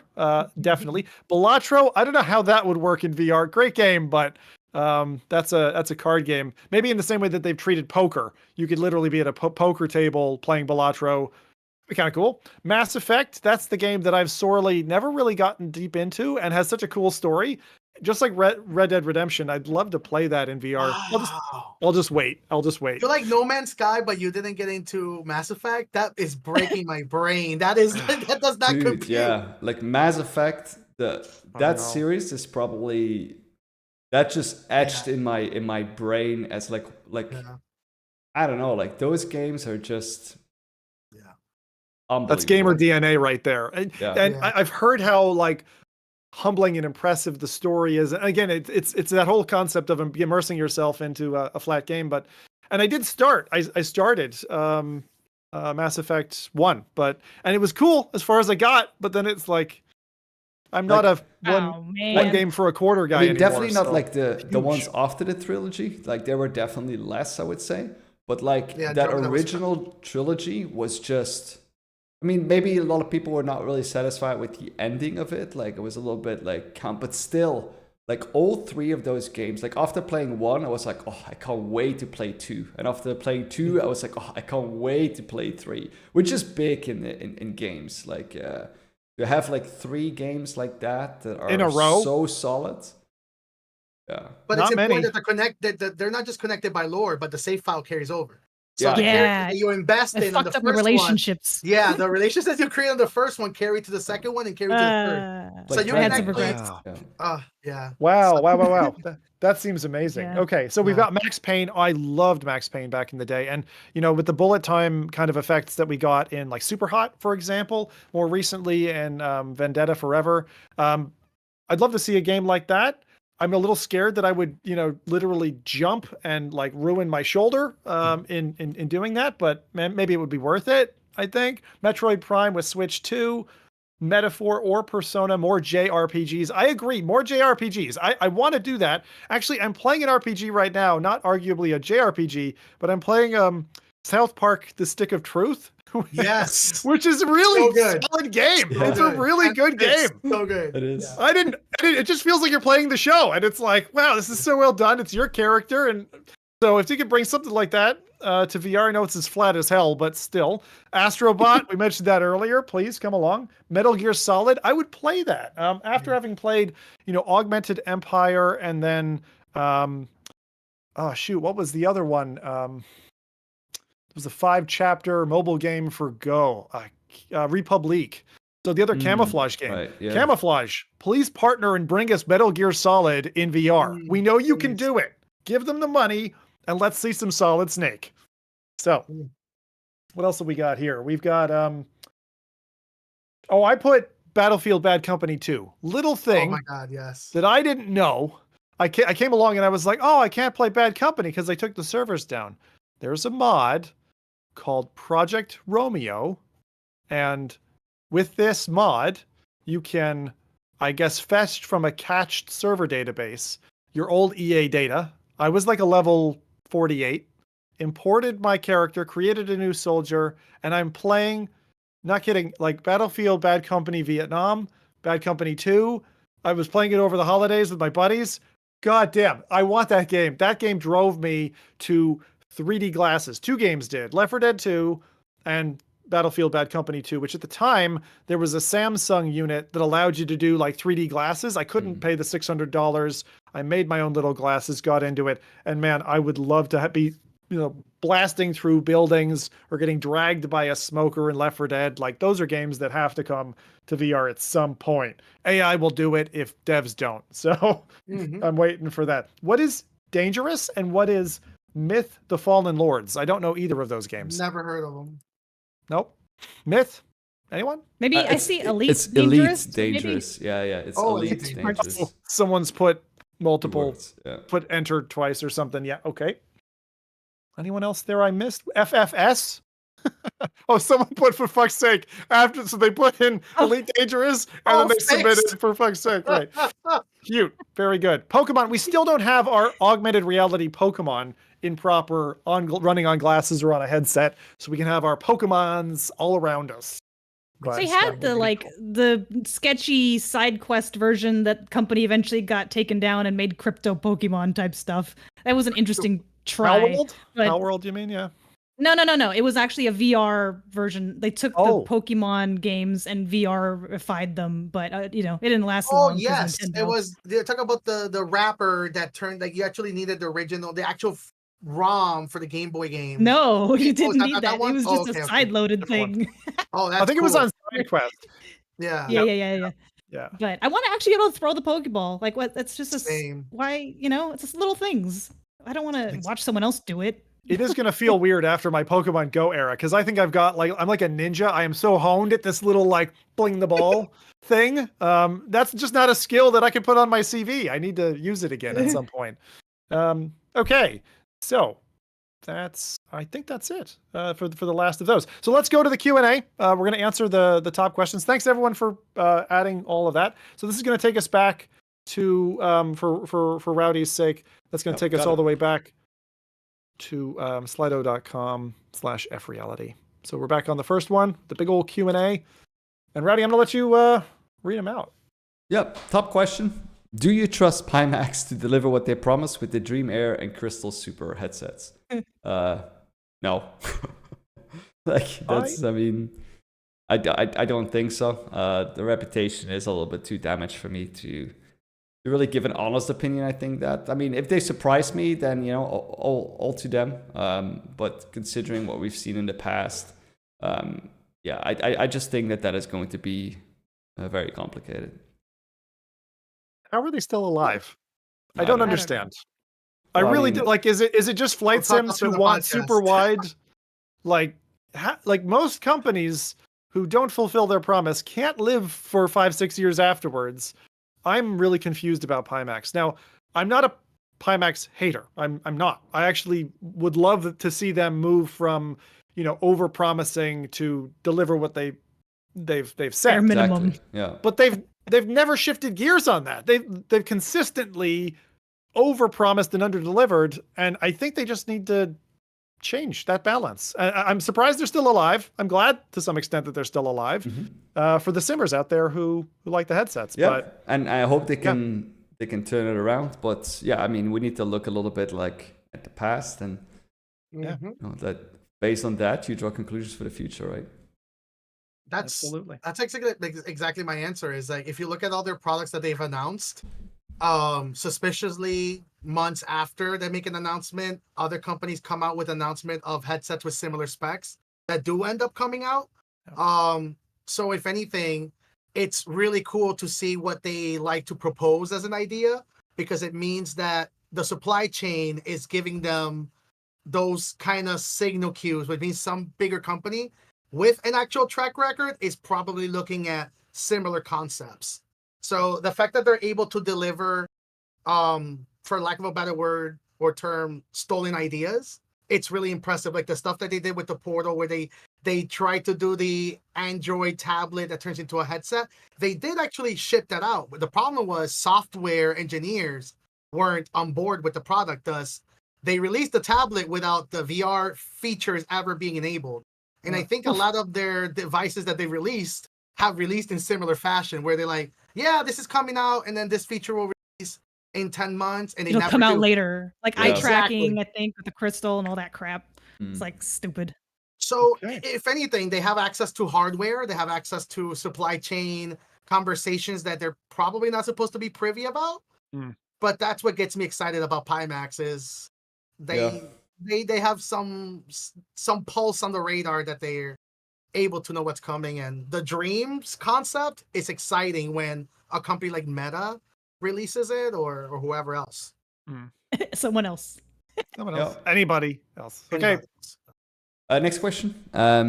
What are your opinions about free-to-play games? I'll go quickly first. I mean, there's no such thing as free, so you're probably paying in some kind of way. I typically don't like them. I prefer to just pay for a game and own it. But yeah, I mean, there's probably arguments to be made for either side. Yeah. Thinking about like Pop One, Rec Room, VR Chat, all these. I'm kind of like, I'm with you there, Rowdy.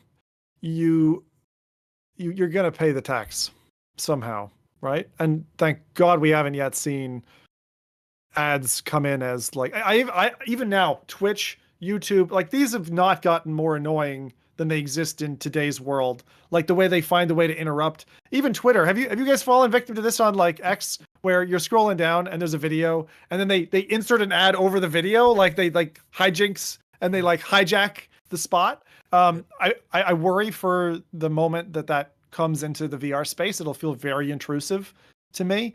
And I think free to play games that monetize on a different way, like for example, through cosmetics, through a creator program where someone has something the equivalent of a maker pen, like Horizon Worlds, for example, like all of those hubs, those like they can be supported in another way. But just like Rowdy, I'm the kind of guy who I just want to pay for it, kind of one and done. I want to get the monetary transaction over with and behind me so that I can go look at the Mona Lisa, can enjoy the artwork from the dev.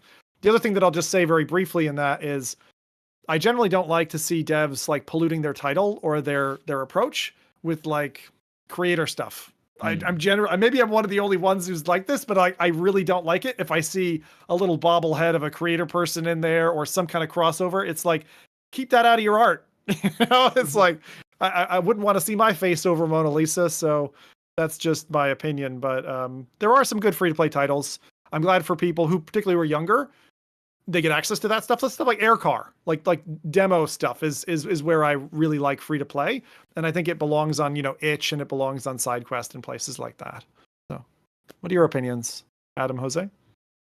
You go first. I'm Adam. trying to think of the last free VR game I tried. That's not like a story, like an experience thing. But I can't think of it. Usually, I think I just jump into one expecting like, oh, cool, I'll do a thing for like 5 minutes and then I'll probably never touch it again. But I don't know, like things like I don't know what how many players are still in games like Population 1. But whenever I think of like free to play shooters, or especially when they weren't free to play, and then they turn that way, like Vale. I'm like, ooh, like I hope things are. I don't know how well things are going over there, but I can't think of many that I play. I guess. But is that because they're free to play, or is it because they're online focused? Because that's still, that's the thing, right? That's true too. Yeah. Because I think Peridot, for example, Peridot is one that you would have played. But again, that's like a quick 5-minute experience. Like those things I think should be free, because it's like I wouldn't pay for that. Like it was cute, but like not $5 cute, $1 per minute. My answer is like it's a remix of Adam and Rowdy. I think what the problem is, nobody really knows what the cost of their time is anymore, and thus companies are kind of determining that for us, because it feels now like everything that costs money is almost like you either spend money or you just deal with it in a really weird, annoying, stressful way. And for you to simplify those processes, you got to pay, and it's almost becoming like a convenience versus, like it's convenience store versus grocery store mentality heading video games, where I don't think it's the game's fault. I don't think it's free to play's fault. I think it's just culturally we don't know what our cost of time is in a world where we don't. I don't know. I think that's what it is. We don't have a cost per hour of entertainment and time, and it's scary if you want to spend, if you say something like, oh, I don't want to spend free to play the games, because then what would the cost of a game that you consider worth your time be worth if your time is so valuable? Well, right? It's scary. I gotta extend this a little bit, because so moving beyond the point of paying, so the paywall for initial experience. So take the walkabout model, compare it to like the pistol whip model, where they keep giving you DLC updates for free, kind of No Man's Sky style, where they keep feeding you, and then the new punters coming along buying the game is fueling that, versus pay per piece. And I'm curious what your thoughts are on that, because I 2 years ago, I know I said, like, to the Golf Plus developers, I was like, guys, what you're doing is kind of toxic. Like 20 quid per course in DLC on top of what you've already got, and they're like, oh, it's licensing. And I'm like, yeah, but and I saw Ben from Road to VR call this out as well. They're like, to buy all the content in your game is like $300, $400, $500. It's like that's ridiculous against a bunch of other stuff. And then there's the argument of, well, if people want to play it and continue to play for it, well, it pays for us to stay alive. So I'm kind of curious where you guys sit on that. Like with DLC, should DLC for games be free, part of the package and an extension of the original, or should they be pay per piece? I mean, Walkabout does it just fine. Their DLCs are low price. Some of them are, they're working with some big licenses. And not only do you unlock the course, but you also unlock more of the balls that you can unlock, and a new golf club and some avatar skins. I don't know. They're just balls. I don't know how else you could say. I mean, it very strongly depends on the DLC. I think if it's like indeed like skins and new courts or things, but if it's like, I don't know, if it's like GTA 6 and they bring out a DLC with like a new island and like, it's like an extension of the game. Like an expansion. What we used to have expansions. Yeah, to exactly. Games. Like that's still different, I would say. If it's just indeed like, like extra content to look at, well, yeah. I think culture is very important though, because like I feel like that games like Gorilla Tag have figured out ways to make money, and they're incredibly freemium, right? And then look what the collaboration with the camera. I think culture and community is what drives sales. Speaking of Gorilla Tag, J-Man Curly, who I've mentioned multiple times on this podcast, who has been able to build a actual like marketable following off the success of Gorilla Tag. He started his own game called Schmackle, and the Discord is blowing up. Like they have, I think it's been up for a week and already has a 5-star rating. Very avid, active community. People making like fan drawings of the game. I will say though, what kind of game is Schmackle? It's like a Gorilla Tag like game, but instead it's like a Chad type dude instead of a gorilla. Yeah. But the one thing that does, and this is I guess maybe more for the reviews, but what annoys me is because he has such a big fan, and nothing against him, but a lot of the 5-star reviews are kids saying, "Oh, I can't play this on my Quest 2." But it's like, well, why did you leave a 5-star review? Like a lot of them just are giving him high reviews because they like him, which is kind of like, I don't know. It's a very scary world, but the reason I'm bringing this up, it's exactly, we are seeing I talk about this a lot, I conceptualize a lot, but we are seeing the beginnings of the modern, this generation influencer, right? Which is a multi-talented creator / developer, because if the virtual world is going to operate a lot by these games operate like worlds, what do you consider the person who is the director or the project head of these virtual worlds? Like, they're as close to a godlike architect, right? So the future of games is going to be really heavily associated with a influencer or a influential director, right? So it sucks that games are getting this kind of attention and reviews because they like the guy, but I think this is the beginning of all games going in that direction. It's really interesting though, Jose, you mentioned this, because they're kind of they're hacking the system to some extent, because you bring a following along, and most developers who are, like, let's say, playing on an even playing field have to deal with the storefront. And what we've seen recently, Meta as an example, Sony as another example, do not do a good job of looking after the developers in their shop. It's like, and people will launch, they'll never feature on the front, and they just die. And their project that they put years of labor into dies. So, like, this is like a second way. It's like cheat the system through influence, through the path of influence. It's interesting because I do think we're going to see that happen more regularly now. In virtual world building, yes. In VR. Yeah. It's so weird because a lot of people don't see this as the correlations, but if you pay attention to like global history and how cities were developed, especially like in modern America, a lot of cities got rapidly developed because the architects were being followed. Hey, California, Silicon Valley has the best architects in America during, these pivotal points in construction, and that's why people were moving to these places. So imagine you bought a VR headset, you want to get into free-to-play content, you want to get into world building, you're going to migrate to the world that has the biggest cultural influence, the people that have, people's like Dayman, that there's trusted voices attached to the hip of these games and these worlds and these ecosystems. It's the same way why people attack, I forgot his name all of a sudden, but for No Man's Sky, the director. Sean Murray? Sean Murray, right? Sean Murray isn't the one spending thousands of hours fixing every single bug in this game. It's his team, right? But you blame him. So I feel like that's just going to be the rockstar architect god. Yeah. Let's maybe, because we have like a lot more questions to go through. Let's maybe try and keep our answers a little bit shorter. I love this stuff. Sorry. Yeah. Another question was, 10 years from now, which do you think will be more popular, VR or AR? I don't really have a good answer to that. That's freaking hard, man. Yeah. I saw that. I think that those two will very much blend together in a single headset, but I do think, I don't know, I still like the idea of virtual reality more than augmented reality. I think they can coexist, but I think that if it's about more popular, more present, it's probably augmented reality. If it's about like, what I would like more or would use more, it's probably virtual reality. Augmented reality is just going to be present. It's therefore not going to be nice.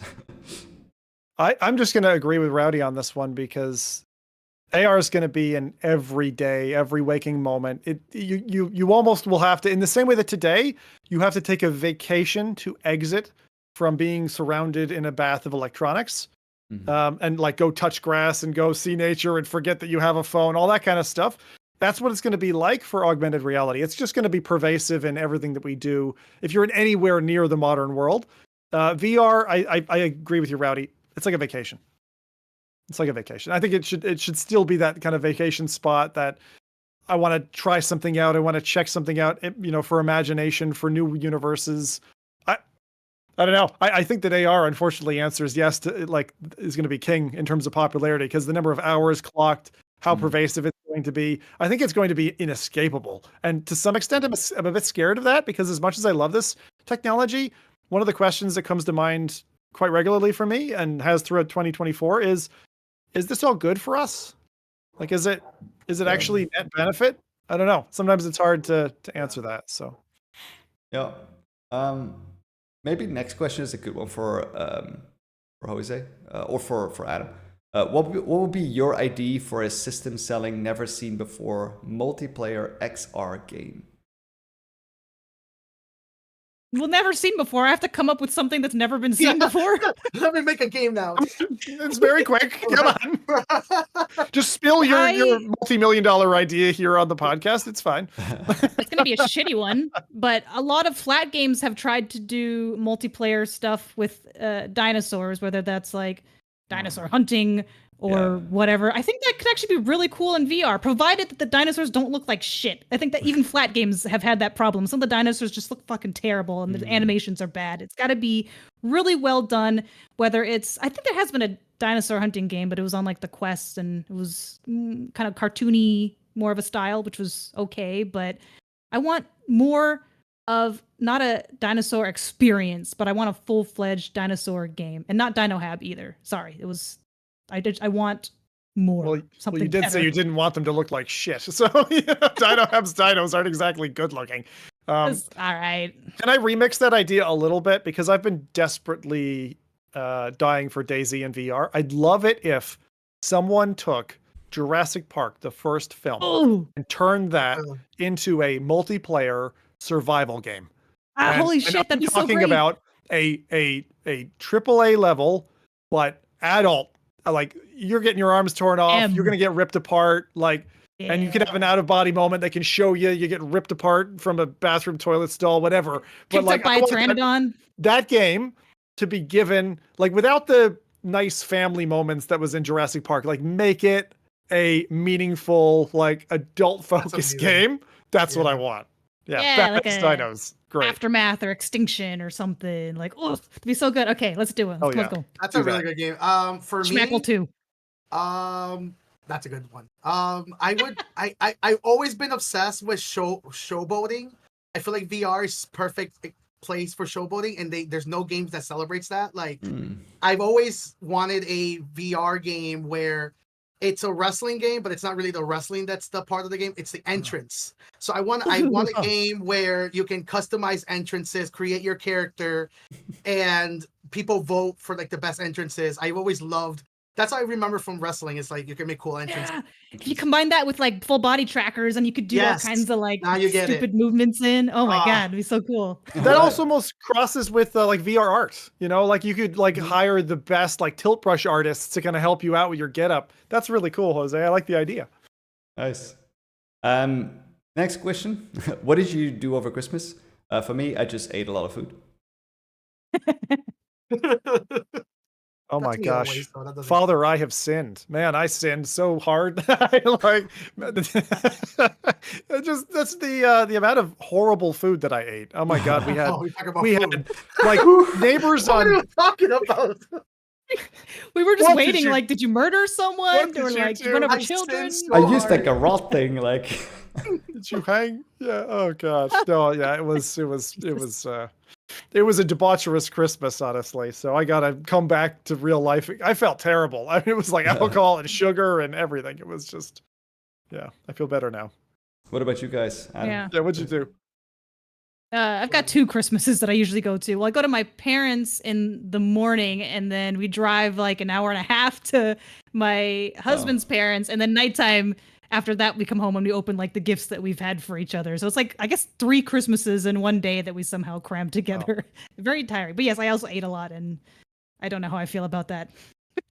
That's awesome. Well, I don't ever eat, so I'm just kidding. 5 McRibs. Yeah. literally, I celebrated with the McRibs tradition, but I didn't really do much. Packing a lot of stuff, preparing for some moves, and nice.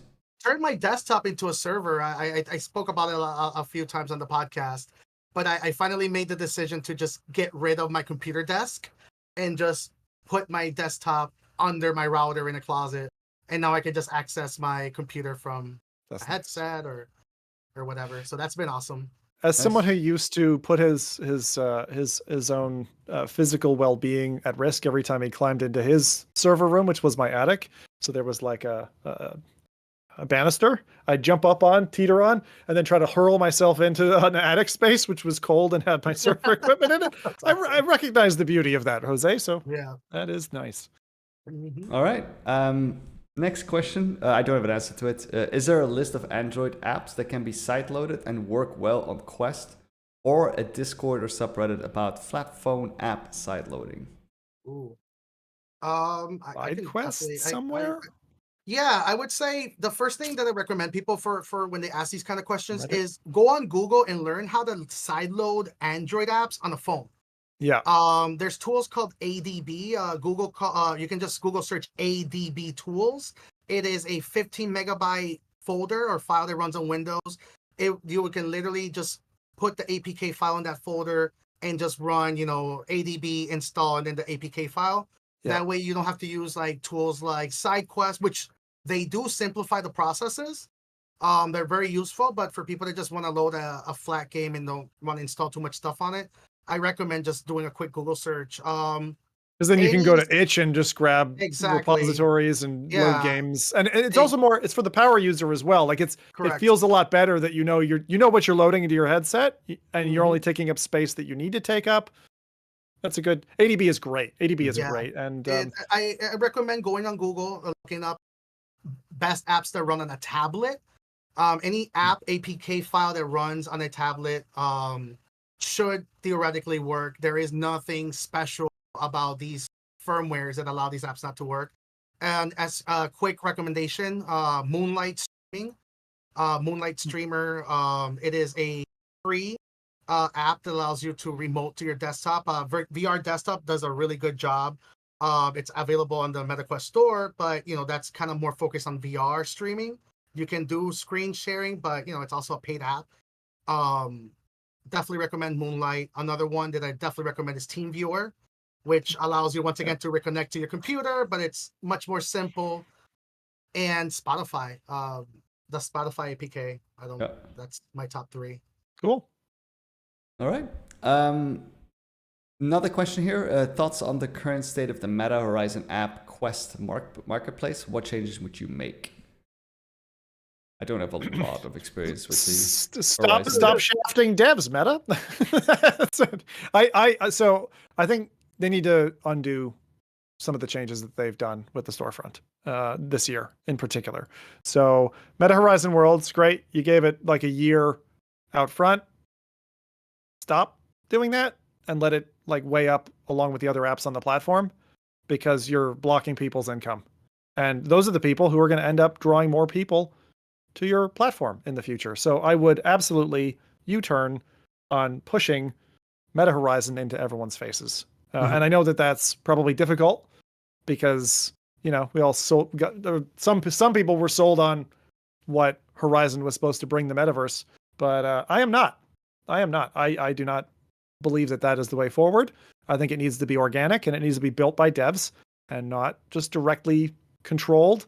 And again, line skipped by Meta. I think and as a big Meta shareholder, I'm upset about that. I think it's not the right move.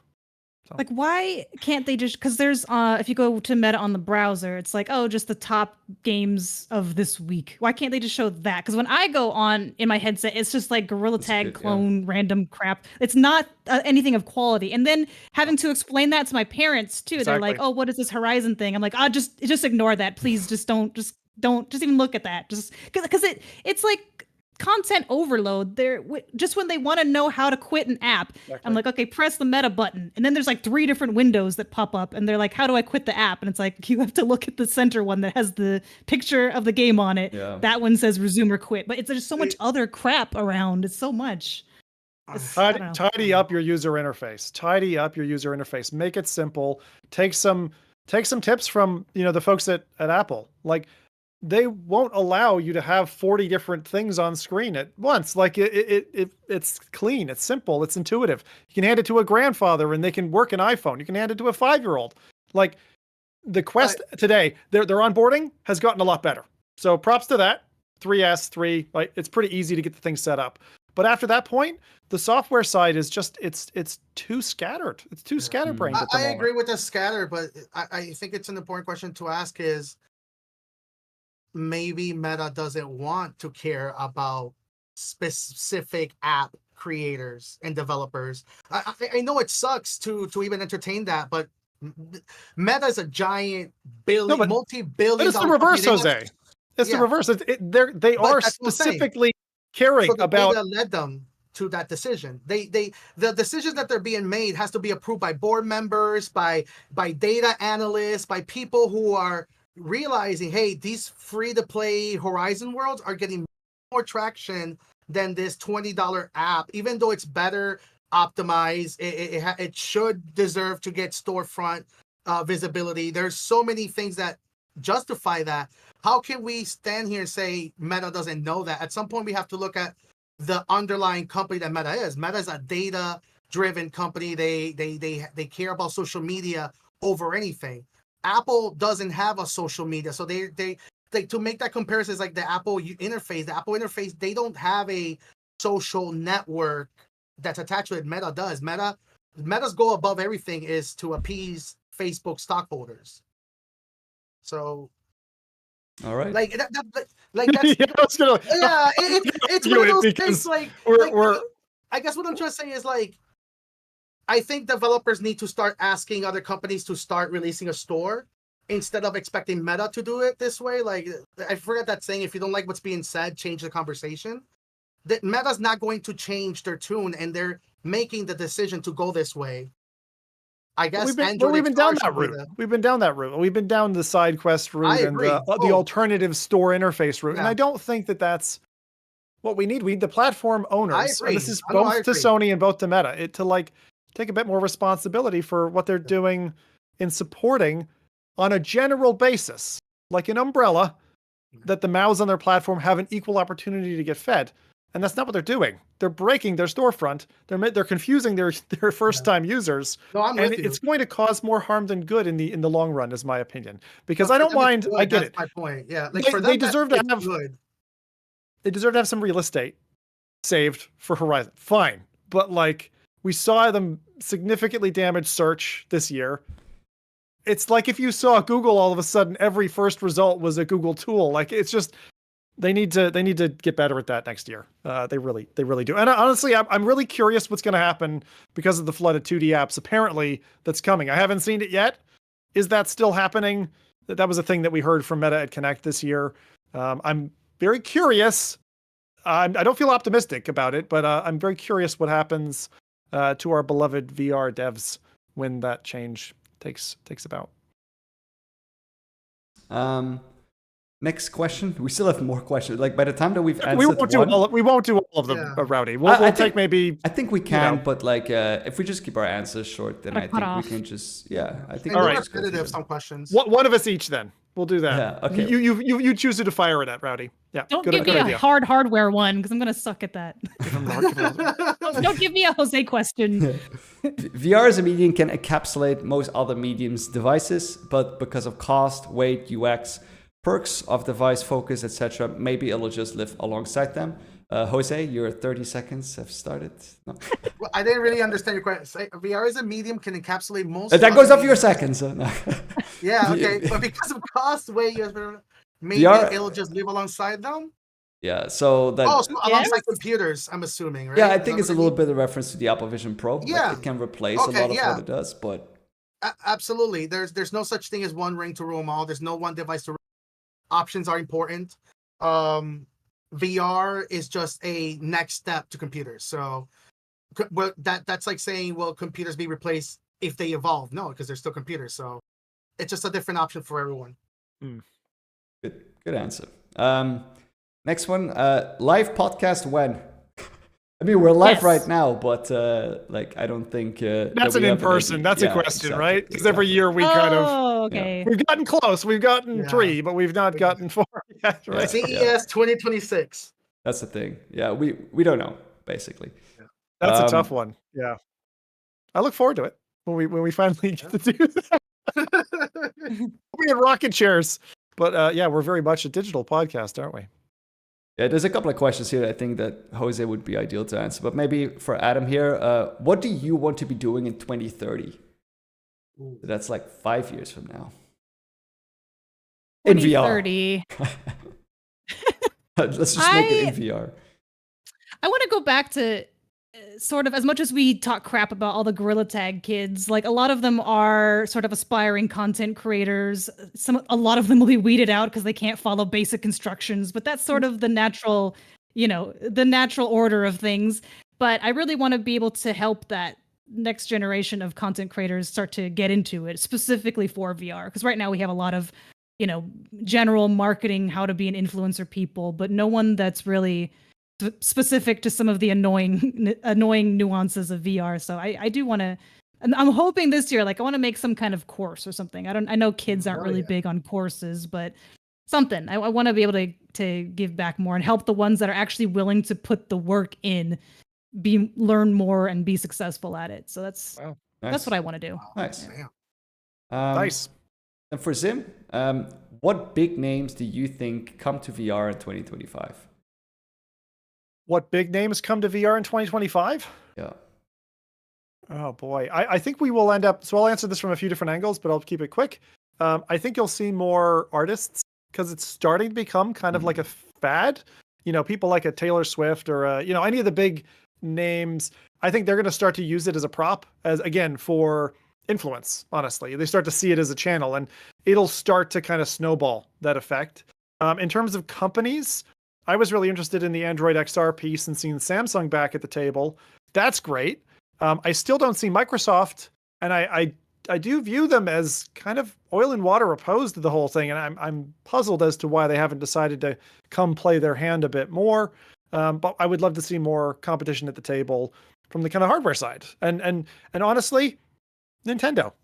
So maybe this is more of a hope than a want, but with Switch 2, and I was saying it a bit earlier, I'd really, really like to see Nintendo's play because they're really good at taking technology that's kind of already at the level, and almost like Dell did for Dell computers back in the day, like just put something together with cheap parts, make it really easy for people to get into, and give them something fun to do with it. And it doesn't have to be AAA. It doesn't have to be breaking, bleeding edge. And that's what I want. So Nintendo would be the kind of cherry on the cake for my answer on that one. Nice. Okay. Jose, what effects will Android XR have on Quest? Mind share altering. I think that Android XR might be able to modify what people think of these headsets. Start I want the mainstream to see headsets as computers, but I think before they see them as computers, they should see them as tablets.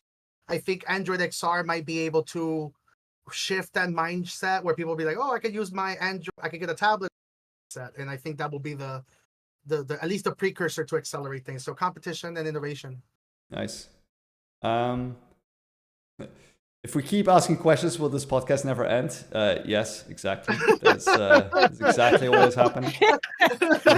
And then maybe I'll take this one. How powerful or useful do you think AI will get by the end of the decade?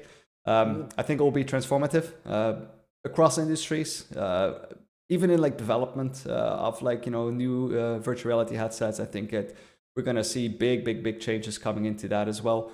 Transformative game experience, more lifelike experiences, even super resolution, all of those things are going to be very, very touched, I think, by AI. AI is, at least at this point, has shown no sign of slowing down.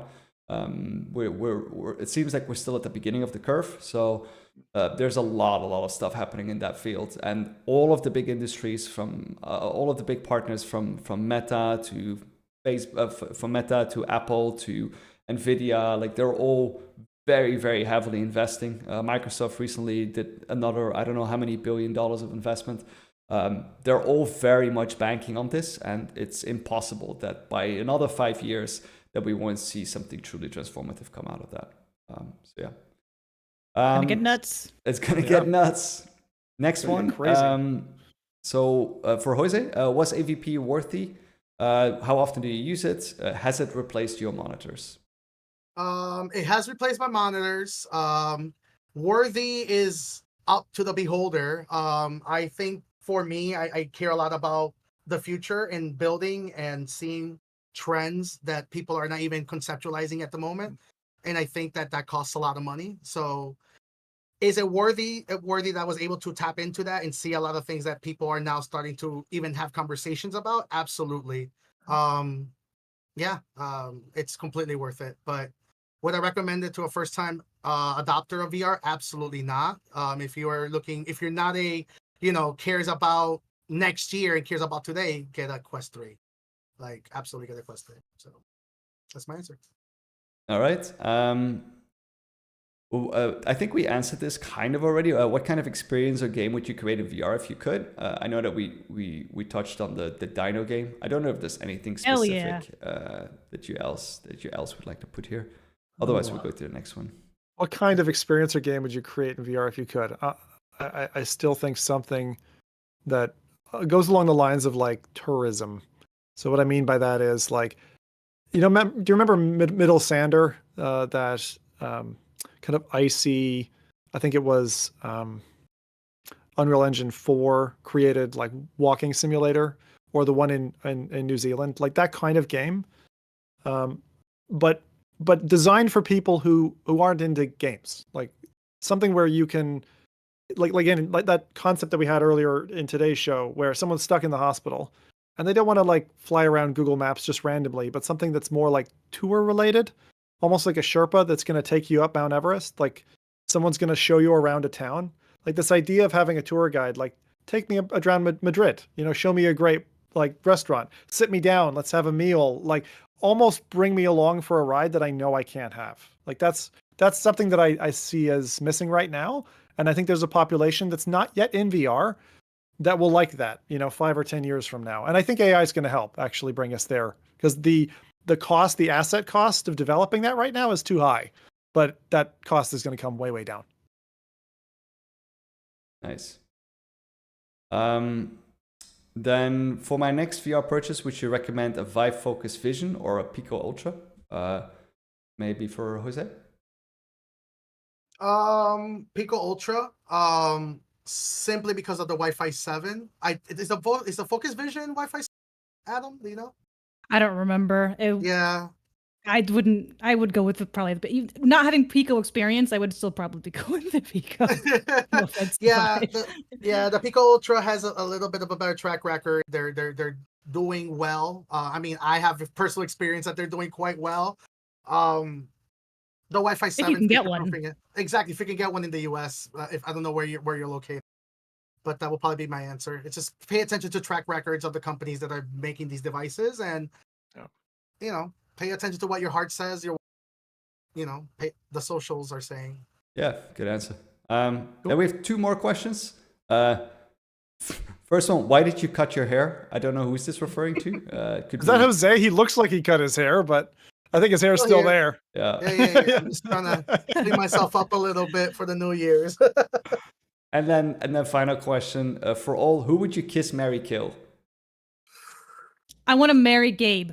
I'm claiming that first. Ooh, that's my marry. Man. Oh, I thought it was all the people on this woman. podcast. Okay. Oh, so if Adam is picking Mary, then I will kiss Carmack.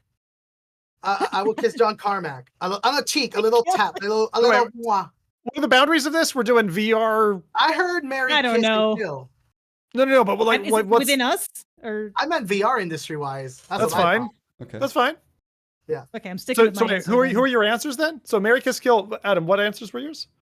Gabe I'm going to marry Gabe. I'm going to kill Boz. Sorry. And I'm gonna kiss. Who would I kiss? I would kiss the Primax Team guy because I feel bad for him. It's a sympathy. Yeah, I thought of that before you said it. Oh, that's great. That's amazing. Can we copy answers? That was great. Oh, you can. Whatever. It's fine. There's no rules. Kiss John Carmack, a little kiss on the cheek. A lot of people think I don't like him. I just disagree with him quite a bit on things. So definitely kiss. Marry Gabe, and I will and kill Boz too. I have to copy Adam's answer. This isn't going to legally come back to us, right? don't even like, feel- if anything happens. I don't even feel bad. Okay, so marry, kiss, kill. Okay, so I'm kissing what's his name? Griff, the engineer who brought us the PSVR 2 No Man's Sky capabilities, because that game runs incredible, looks great. That guy's getting a big smooch from me.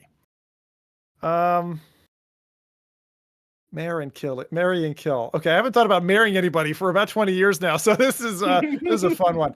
Who would I marry? I'm just gonna say, in that case, I'm going Carmack, because Carmack he produces a lot. Mary. He's both a rocket guy.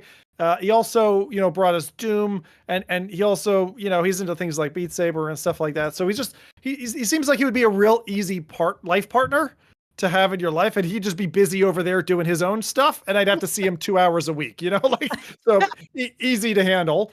And then kill, now boss. Who would it be? It would probably.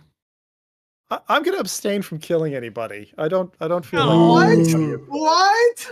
Okay, well then it's I'm voted done majority, enough, so boss. you're killing boss for sure. I've done enough killing this That's year. his political answer. He's 100% saying boss. Ooh. All right, Rowdy, you? I think I would kill Gabe, because then you both will get a lot of money for marrying him. Oh, thank you. Wow, That's a very great thoughtful. answer. Then I would marry Okay. boss, because he'll probably die pretty soon too, so I get all of his money. Wow. You know what motivates Rowdy? And then I would kiss Mike, because I think it would be a very funny video if I did that. Agreed. Those are my favorite answers. Don't pretend like you haven't been making out with that mic pillow. All right. No comments. No comment. Well, that was good. Good. That was great. Well, thank you, Rowdy, for showing us all of that. I saw we had a couple of other questions sneak in. Do you have time for a second question and one more question? I'm Boz. Why do you all hate me? Why do you all hate me? Yes, that's a good question, Boz. We'll answer that maybe in next year's roundup. So thanks for joining us for FReality's annual alive. tradition of our community poll. Thank you for participating. If you just sat there and lurked, don't feel too guilty. There's always next year. So thanks for coming along on that. Recapping the show times, the FReality Podcast runs every 2 weeks, both on Saturday, both on YouTube and Twitch. And after the show, we give some timestamps, an audio version midweek for iTunes, SoundCloud, and Spotify. And chat, that's the start of the new year, now properly rung in thanks to the crew here at FReality. We hope you enjoyed participating in our 5th annual Slido word piles. That was kind of fun. Thank you for the laughs. Thanks for taking part. And thanks for holding off and no one asking what the F stands for in FReality. We'll see you on the next FReality Podcast. Bye, everybody. Bye-bye. Take care.